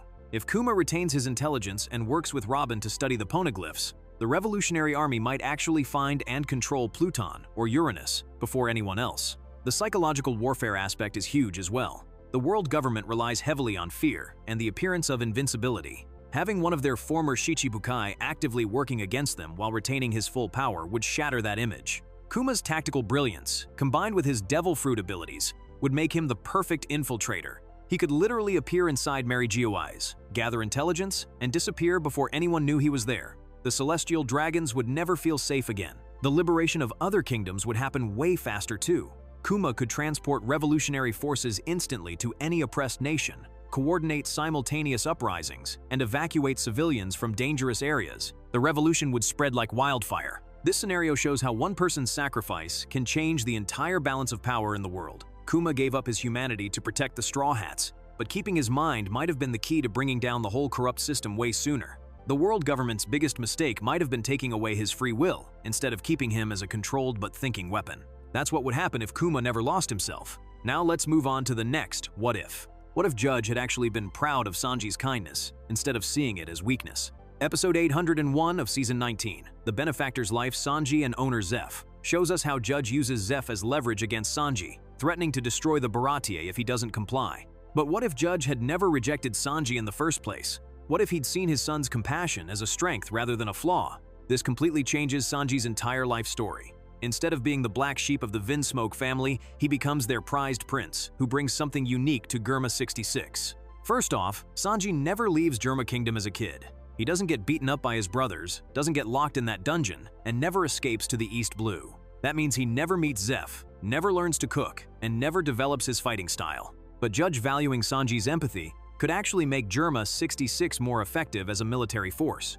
Instead of just being emotionless killers, they'd have someone who understands people and can read situations. Sanji's natural ability to connect with others would be incredibly useful for intelligence gathering and negotiations. His cooking skills might still develop, but in a different way. Maybe Judge sees culinary arts as another form of science and encourages Sanji to experiment with food. Germa 66 could have the best military rations in the world, or Sanji could develop combat applications for his cooking knowledge. The whole dynamic with his siblings changes too. Instead of Ichiji, Niji, and Yanji bullying him, they might actually respect him for bringing something they can't do. Raiju wouldn't have to secretly protect him because he wouldn't need protection. Sanji's raid suit would probably be designed around support rather than pure combat. Maybe it enhances his ability to heal others, or provides tools for cooking and chemistry. He'd still be a formidable fighter, but his role would be more strategic. The Straw Hat Pirates never form the way we know them. Without Sanji at the Baratie, Luffy's crew doesn't get a cook during the East Blue Saga. They might recruit someone else, or maybe they struggle with food throughout their journey. Don Krieg's attack on the Baratie goes very differently without Sanji there to help. Zeph and the other cooks might not survive, or the restaurant could get destroyed entirely. Sanji's relationship with women would be completely different too. His whole never hit a woman thing partly comes from Zeph's teachings, but it also stems from his natural kindness. In this timeline, he might still respect women, but without the same extreme dedication. The whole Cake Island arc wouldn't happen at all. Big Mom's alliance with Germa would be about military cooperation rather than a forced marriage. Sanji might even meet Pudding under normal circumstances and actually develop real feelings for her. His fighting style would be totally different as well. Without learning from Zeph, he probably wouldn't focus on kicks to protect his hands for cooking. He might use weapons or develop techniques that complement his raid suit. The All-Blue Dream might not exist either. That came from his conversations with Zeph about the legendary sea. Without that influence, Sanji might have completely different goals and ambitions. Judge's plans would be more successful with Sanji's cooperation. Instead of having a son who rebels against everything he stands for, he'd have a loyal prince who brings emotional intelligence to their operations. The North Blue would probably be under complete Germa control by now. With all 4 Vinsmoke children working together effectively, their military campaigns would be way more successful. But here's the dark side. Sanji might become complicit in Germa's more questionable activities. His natural kindness would be warped by growing up in that environment. He might learn to justify terrible acts as necessary for the greater good. His relationship with common people would be different too. Instead of understanding their struggles through his own hardship, he'd see them from the perspective of royalty. That could make him condescending or out of touch. The world government would probably have a closer relationship with Germa in this timeline. Having a diplomatic prince who can negotiate and understand people's motivations would make them valuable allies. Sanji's strength development would follow a different path. Instead of being motivated by protecting his friends and pursuing his dreams, he'd be driven by family loyalty and duty to his kingdom. This timeline creates a version of Sanji who's probably more politically powerful but less personally fulfilled. He'd be an effective prince and a valuable asset to his family, but he might never discover his true passion for cooking or experience the joy of real friendship. The question becomes whether Judge's acceptance would actually make Sanji happier, or if his struggles and rejection were necessary for him to become the person he's meant to be. Sometimes being valued for the wrong reasons can be just as damaging as being rejected. Judge's military strategies would evolve to incorporate Sanji's emotional intelligence. Instead of relying purely on brute force and advanced technology, Germa 66 might use psychological warfare, diplomatic manipulation, and strategic alliances. Sanji could become their master negotiator, able to read people and find their weak points through conversation rather than combat. The genetic modifications Judge performed on his children would probably be different too. Instead of removing Sanji's emotions, Judge might have enhanced them, making him even more empathetic and perceptive. This could create a version of Sanji with supernatural ability to understand and influence others. His role in the family hierarchy would be fascinating. He might become Judge's right-hand man, the one who handles all the delicate political situations that require a human touch. While his brothers handle the military operations, Sanji manages the diplomatic side of running a kingdom. The relationship between Germa 66 and other kingdoms would change dramatically. Instead of being seen as just brutal mercenaries, they might be viewed as sophisticated political players. Sanji's influence could help them secure better contracts and build lasting alliances. His personal relationships would develop in interesting ways too. Without the trauma of rejection and abuse, Sanji might be more confident and self-assured. He wouldn't have the desperate need to prove himself that drives so much of his behavior in the original timeline. The whole concept of the failure prince never exists in this scenario. Instead, Sanji might be known as the Heart of Germa or something similar. His reputation would be built around his ability to connect with people and solve problems through understanding rather than violence. His combat abilities would still be formidable, but they'd be developed for different reasons. Instead of learning to fight to protect others, he'd learn to fight to serve his kingdom. His techniques might focus more on subduing opponents alive for interrogation rather than defeating them outright. The scientific aspects of Germa would probably incorporate more biological and psychological research under Sanji's influence. He might push for studies on human behavior, motivation, and social dynamics to better understand their enemies and allies. His relationship with his mother's memory would be completely different. Instead of being the one thing Judge couldn't control about him, Sora's influence might be seen as a valuable asset. Judge might even encourage Sanji to embrace those maternal qualities as tools for leadership. The timeline where Judge values Sanji creates ripple effects throughout the entire One Piece world. The balance of power in the North Blue shifts, the world government gains a more sophisticated ally, and the Straw Hat Pirates face a completely different set of challenges on their journey. But the most interesting question is whether this version of Sanji would be truly happy. He'd have his family's love and respect, political power, and a clear role in the world, but he might never experience the simple joy of cooking for friends, the satisfaction of protecting the weak, or the deep bonds forged through shared struggle and mutual respect. That's the shift we'd see if Kuma had never lost his mind. Now let's turn the page and explore another big what if. What if Sabo had recovered his memory earlier and made it to Marineford to help save his sworn brother? Episode 489 of Season 14, Enter Shanks. The Ultimate War Ends at Last, shows us how the war finally ended with Shanks' arrival. But what if another major player had shown up earlier? What if Sabo had regained his memories and rushed to Marineford? With Revolutionary Army backup, this completely changes the dynamics of the entire war. Instead of just being Luffy desperately trying to save Ace, it becomes a coordinated rescue mission with two sworn brothers working together. Sabo would probably arrive right around the time Luffy's making his big push toward the execution platform. Instead of Luffy going alone, suddenly there's this mysterious blonde guy with a pipe fighting alongside him.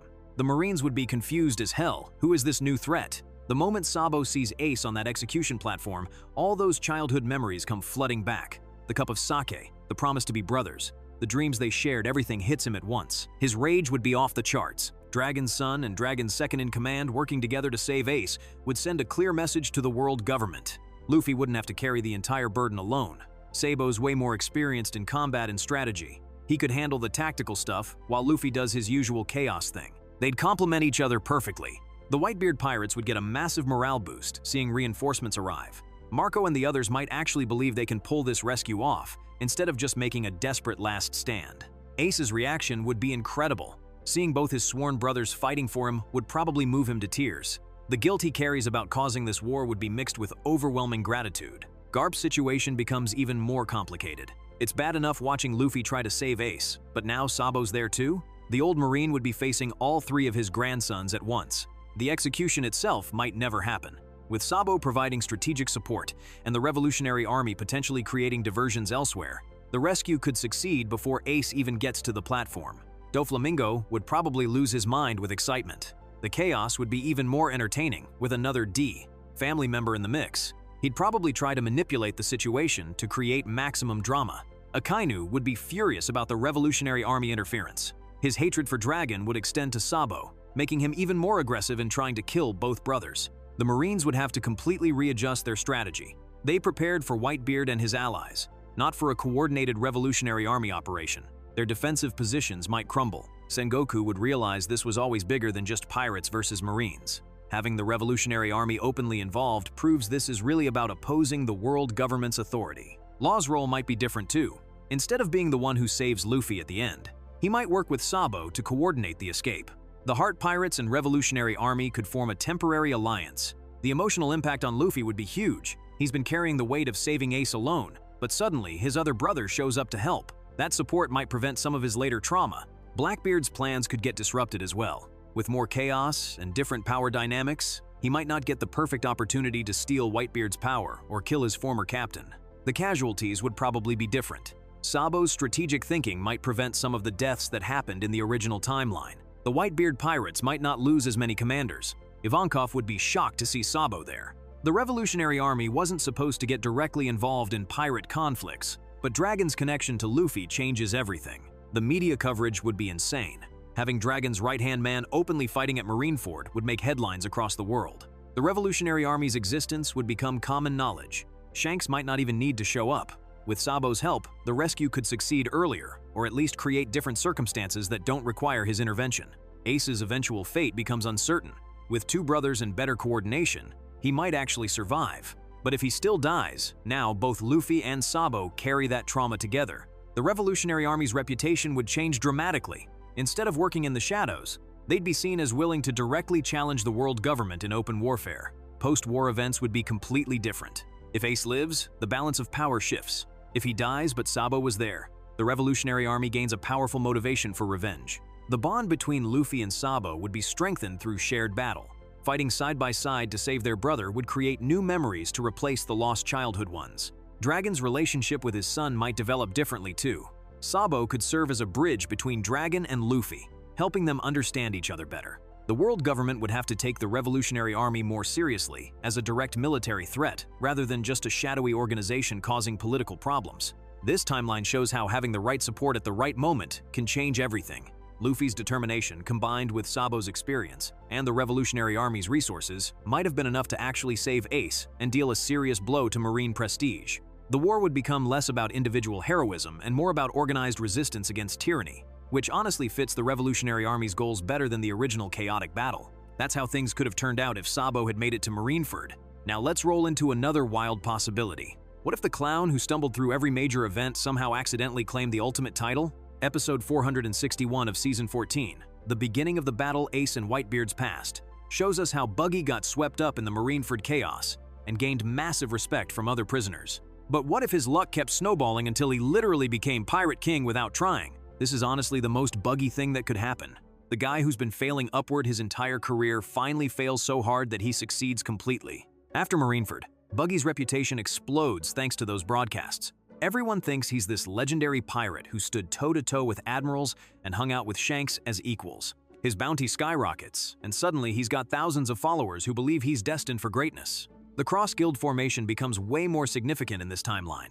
Instead of just being Mihawk and Crocodile's frontman, Buggy accidentally becomes the real leader through a series of misunderstandings. Maybe he suggests something as a joke, but it works so well that everyone thinks he's a strategic genius. His path to the One Piece would be completely accidental. While other crews are fighting epic battles and solving ancient mysteries, Buggy probably stumbles onto the correct route because he got lost or was running away from someone stronger. The road poneglyph situation becomes hilarious. Other pirates spend years searching for these things, but Buggy probably finds them in the dumbest ways possible. Maybe one falls on his head, or he accidentally walks into a room where someone's displaying their collection. Robin would lose her mind having to work with him. She's spent her whole life studying ancient history and languages, but then this clown shows up and just happens to have all the pieces she needs. The irony would kill her. His crew's reaction would be priceless too. They've been hyping him up as this incredible captain, and suddenly, he actually becomes Pirate King. They'd probably convince themselves they knew it all along, and that following him was always the right choice. The world government would be absolutely humiliated.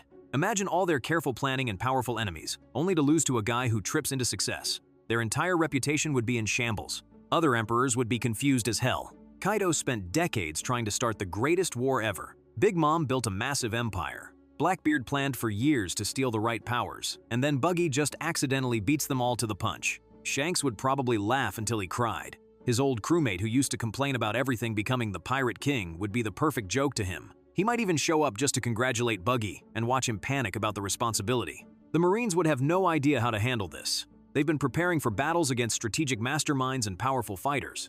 But how do you fight someone whose greatest strength is dumb luck? Every plan they make would somehow backfire and help Buggy instead.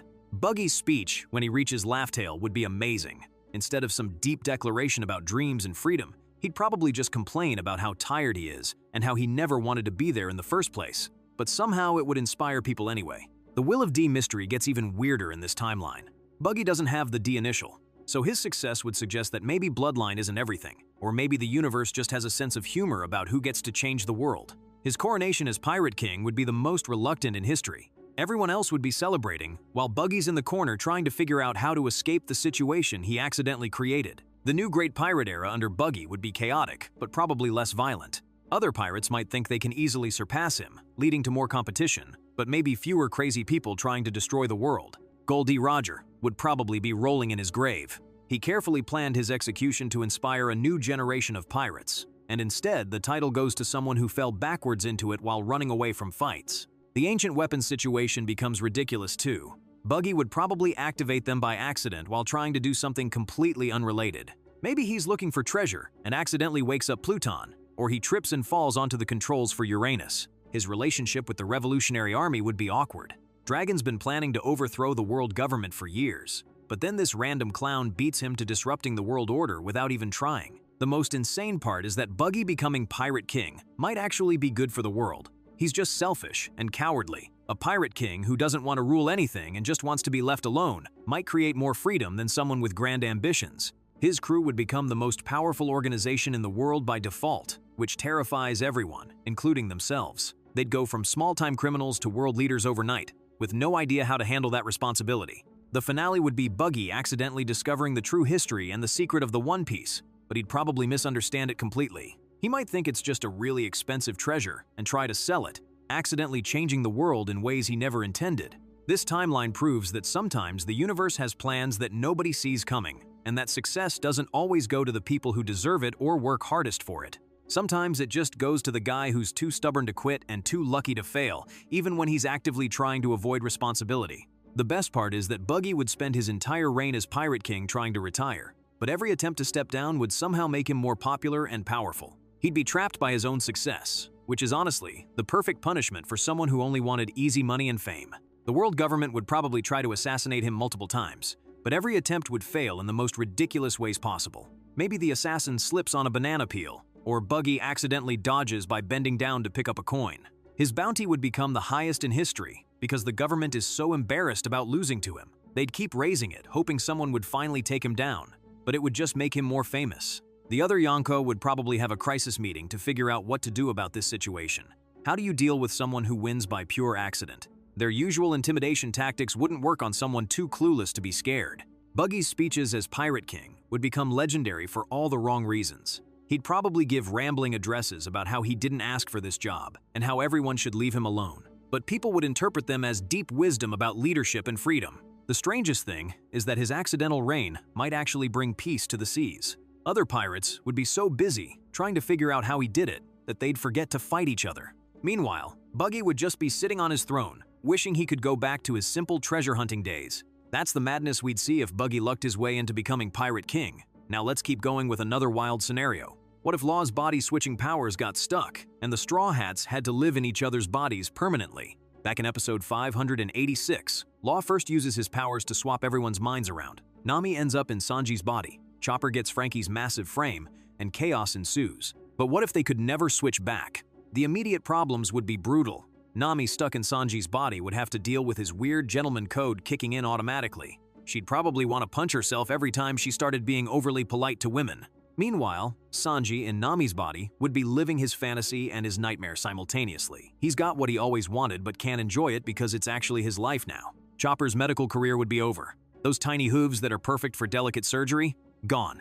Instead, he's got Frankie's massive cyborg hands that could accidentally crush a patient's ribcage. The crew's doctor becomes their biggest medical liability overnight. Frankie loses everything that makes him useful. No more laser beams, no cola-powered strength. No mechanical expertise to fix the ship. He's trapped in Chopper's small reindeer body, probably the physically weakest crew member now. Imagine this guy who built weapons of mass destruction having trouble opening a pickle jar. The fighting would be a disaster. Everyone spent years perfecting techniques based on their specific bodies. Zoro's three-sword style requires his exact muscle memory and reach. Put him in someone else's body and he might not even be able to hold his swords properly. His years of training become worthless. Usopp's legendary sniping skills depend on his particular hand-eye coordination. Different body means different reflexes, different arm length, different everything. The crew's best marksman becomes unable to hit the broad side of a barn. Robin's archaeological work is about the delicate muscle memory needed to handle ancient artifacts without damaging them. Her years of experience mean nothing if her hands don't remember how to work.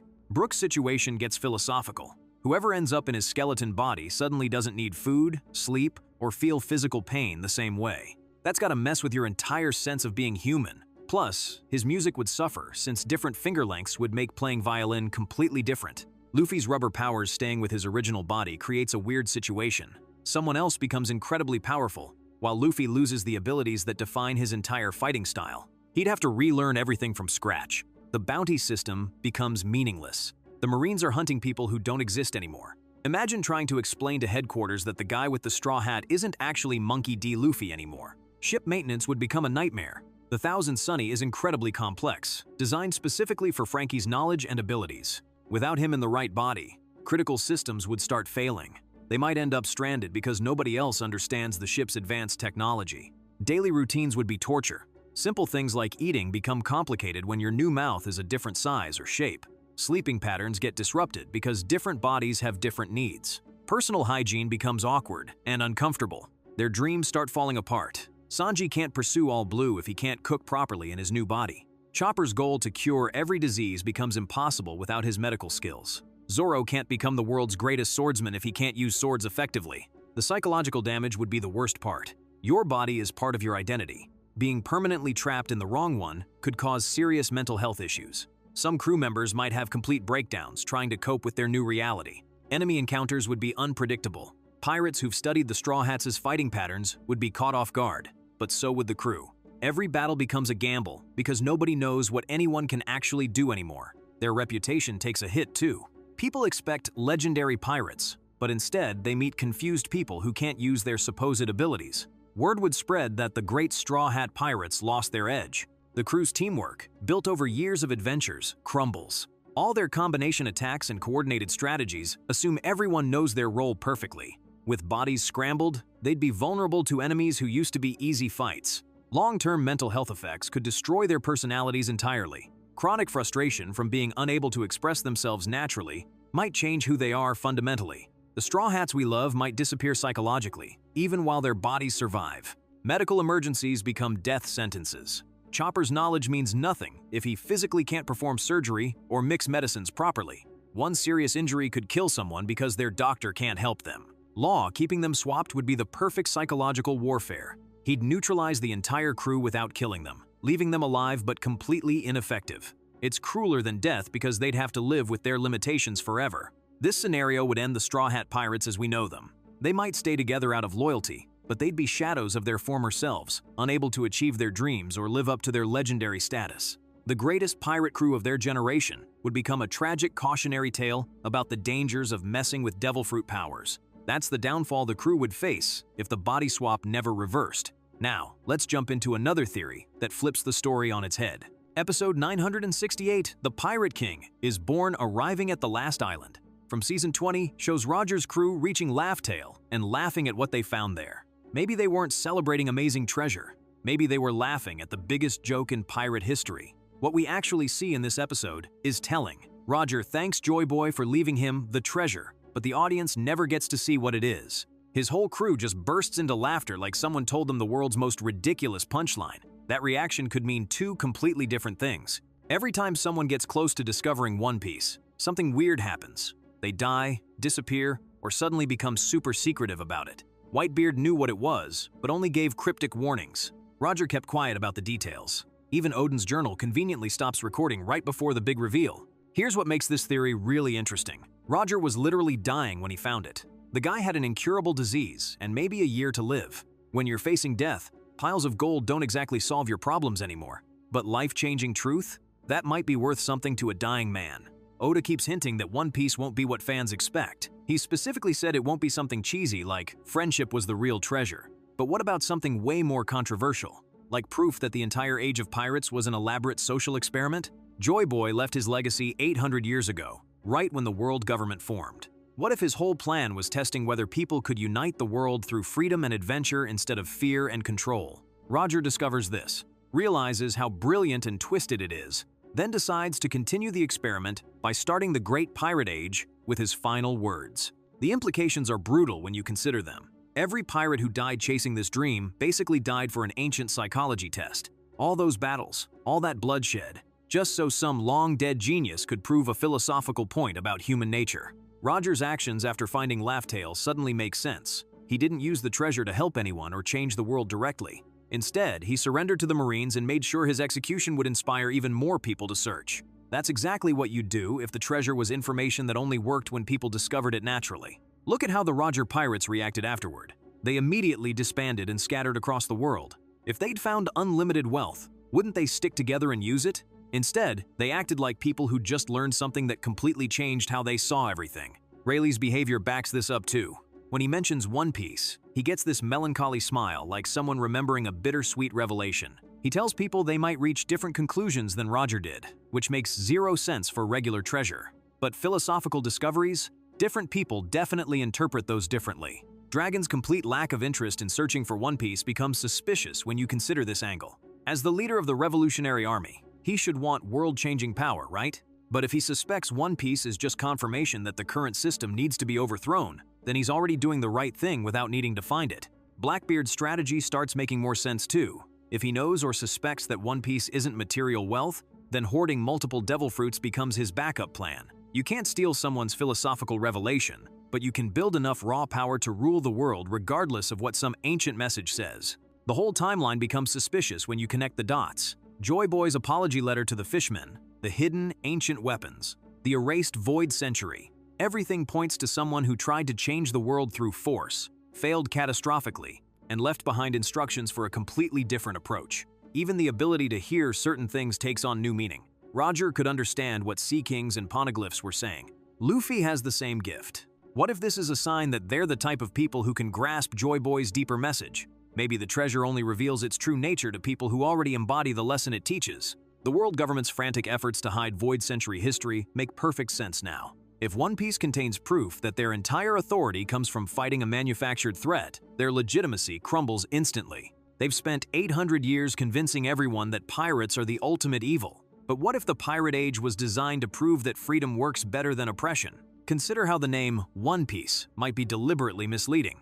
Everyone assumes it means one big treasure. But what if it means one piece of information that explains everything? One revelation that connects all of world history and shows how the pieces fit together. The ancient weapons suddenly make sense as contingency plans rather than the main prize. If Joy Boy's peaceful experiment failed completely, then maybe devastating force would become necessary after all. But he hid them instead of using them, suggesting he believed his original approach could still work with the right person. When Luffy eventually finds this theoretical lesson treasure, his reaction would be absolutely perfect for his character. He'd probably laugh it off as hilarious that he accidentally passed some ancient personality test without even trying. The idea of unknowingly participating in an 800-year-old experiment would probably make him laugh even harder than Roger did, but the global consequences would be earth-shattering. Pirates discovering they'd been manipulated by an ancient social experiment would cause some to quit in disgust, while others doubled down on rebellion.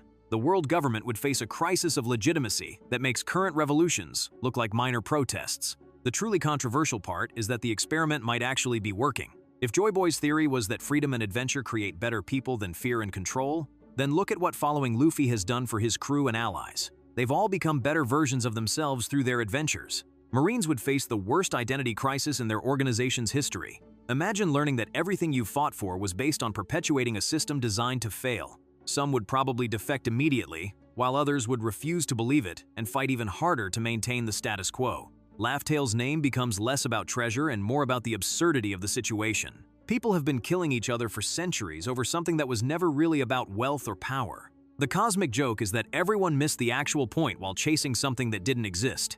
The inherited will concept gets much darker when viewed through this lens. People aren't just passing down noble dreams, they're unknowingly participating in a multi-generational experiment. Every pirate who died for their dream was essentially a test subject in Joy Boy's grand theory about human nature. Shanks probably figured this out years ago, which explains his hands-off approach to everything. He's been waiting to see if Luffy can reach the same conclusion naturally, because telling him would defeat the entire purpose.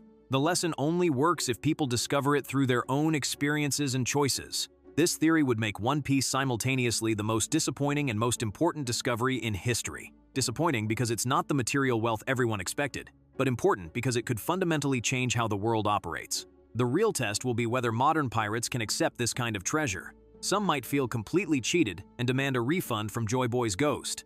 Others might embrace the deeper meaning and use it to build something genuinely better than what came before. That's the idea if One Piece was just a lesson instead of treasure. Now picture the Straw Hats in normal jobs, chaos everywhere. What if the Straw Hats had normal jobs instead of being pirates? These people would cause so much chaos in regular society. This whole idea came from Oda himself. In his SBS Question Corners, he told fans what real-world jobs each Straw Hat would have.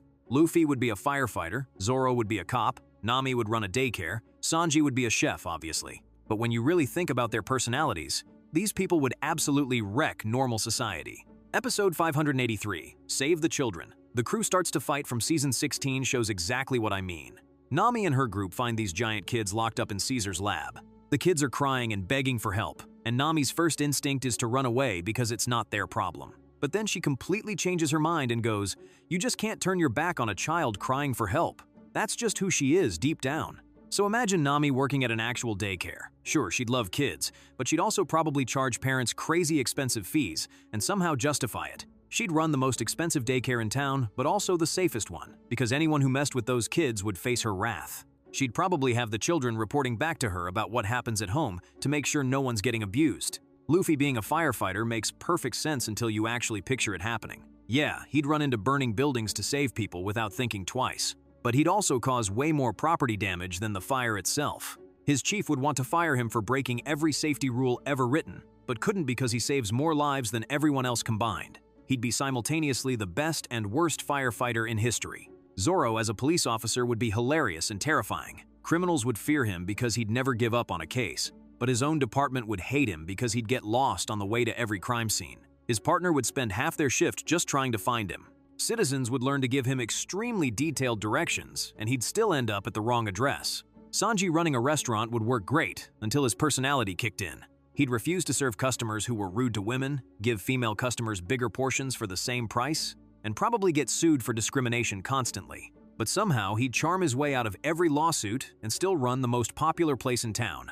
Chopper being a doctor would revolutionize medicine, but good luck getting anyone to take a talking reindeer seriously at first. He'd be the only doctor who actually listens to patients and solves medical mysteries that stump everyone else. Parents would specifically request the reindeer doctor because their kids aren't scared of him. Robin, as an archaeologist, would keep discovering things the government doesn't want people to know about. She'd clash with museum directors and university boards who want to bury her findings. Her research would be groundbreaking, but she'd probably get blacklisted from academic institutions for refusing to play politics with historical truth. Usopp would be that mechanic everyone thinks is crazy but whose cars never break down. He'd tell wild stories about every repair job. This transmission was possessed by an evil spirit, so I had to perform an exorcism with my special wrench technique. Customers would think he's nuts, but keep coming back because their vehicles run perfectly afterward. Frankie building boats would be amazing. Every yacht would come with unnecessary laser cannons and ejector seats because he thinks they're cool. Rich clients would love the ridiculous features. The Coast Guard would constantly investigate him, and he'd probably end up with his own reality TV show about building insane boats. Brook touring as a musician would create the weirdest concerts ever. Half the audience would love his vintage style, while the other half would be disturbed by his skeleton jokes. Music critics wouldn't know how to review a performer who's technically dead, but puts on incredible shows. The real problem is that they'd all be the employees who don't fit in anywhere. Luffy's too reckless. Zoro works alone. Nami's obsessed with money. Sanji lets his feelings affect his work. Most workplaces have HR departments specifically to deal with people like this. But that's exactly what would bring them together again.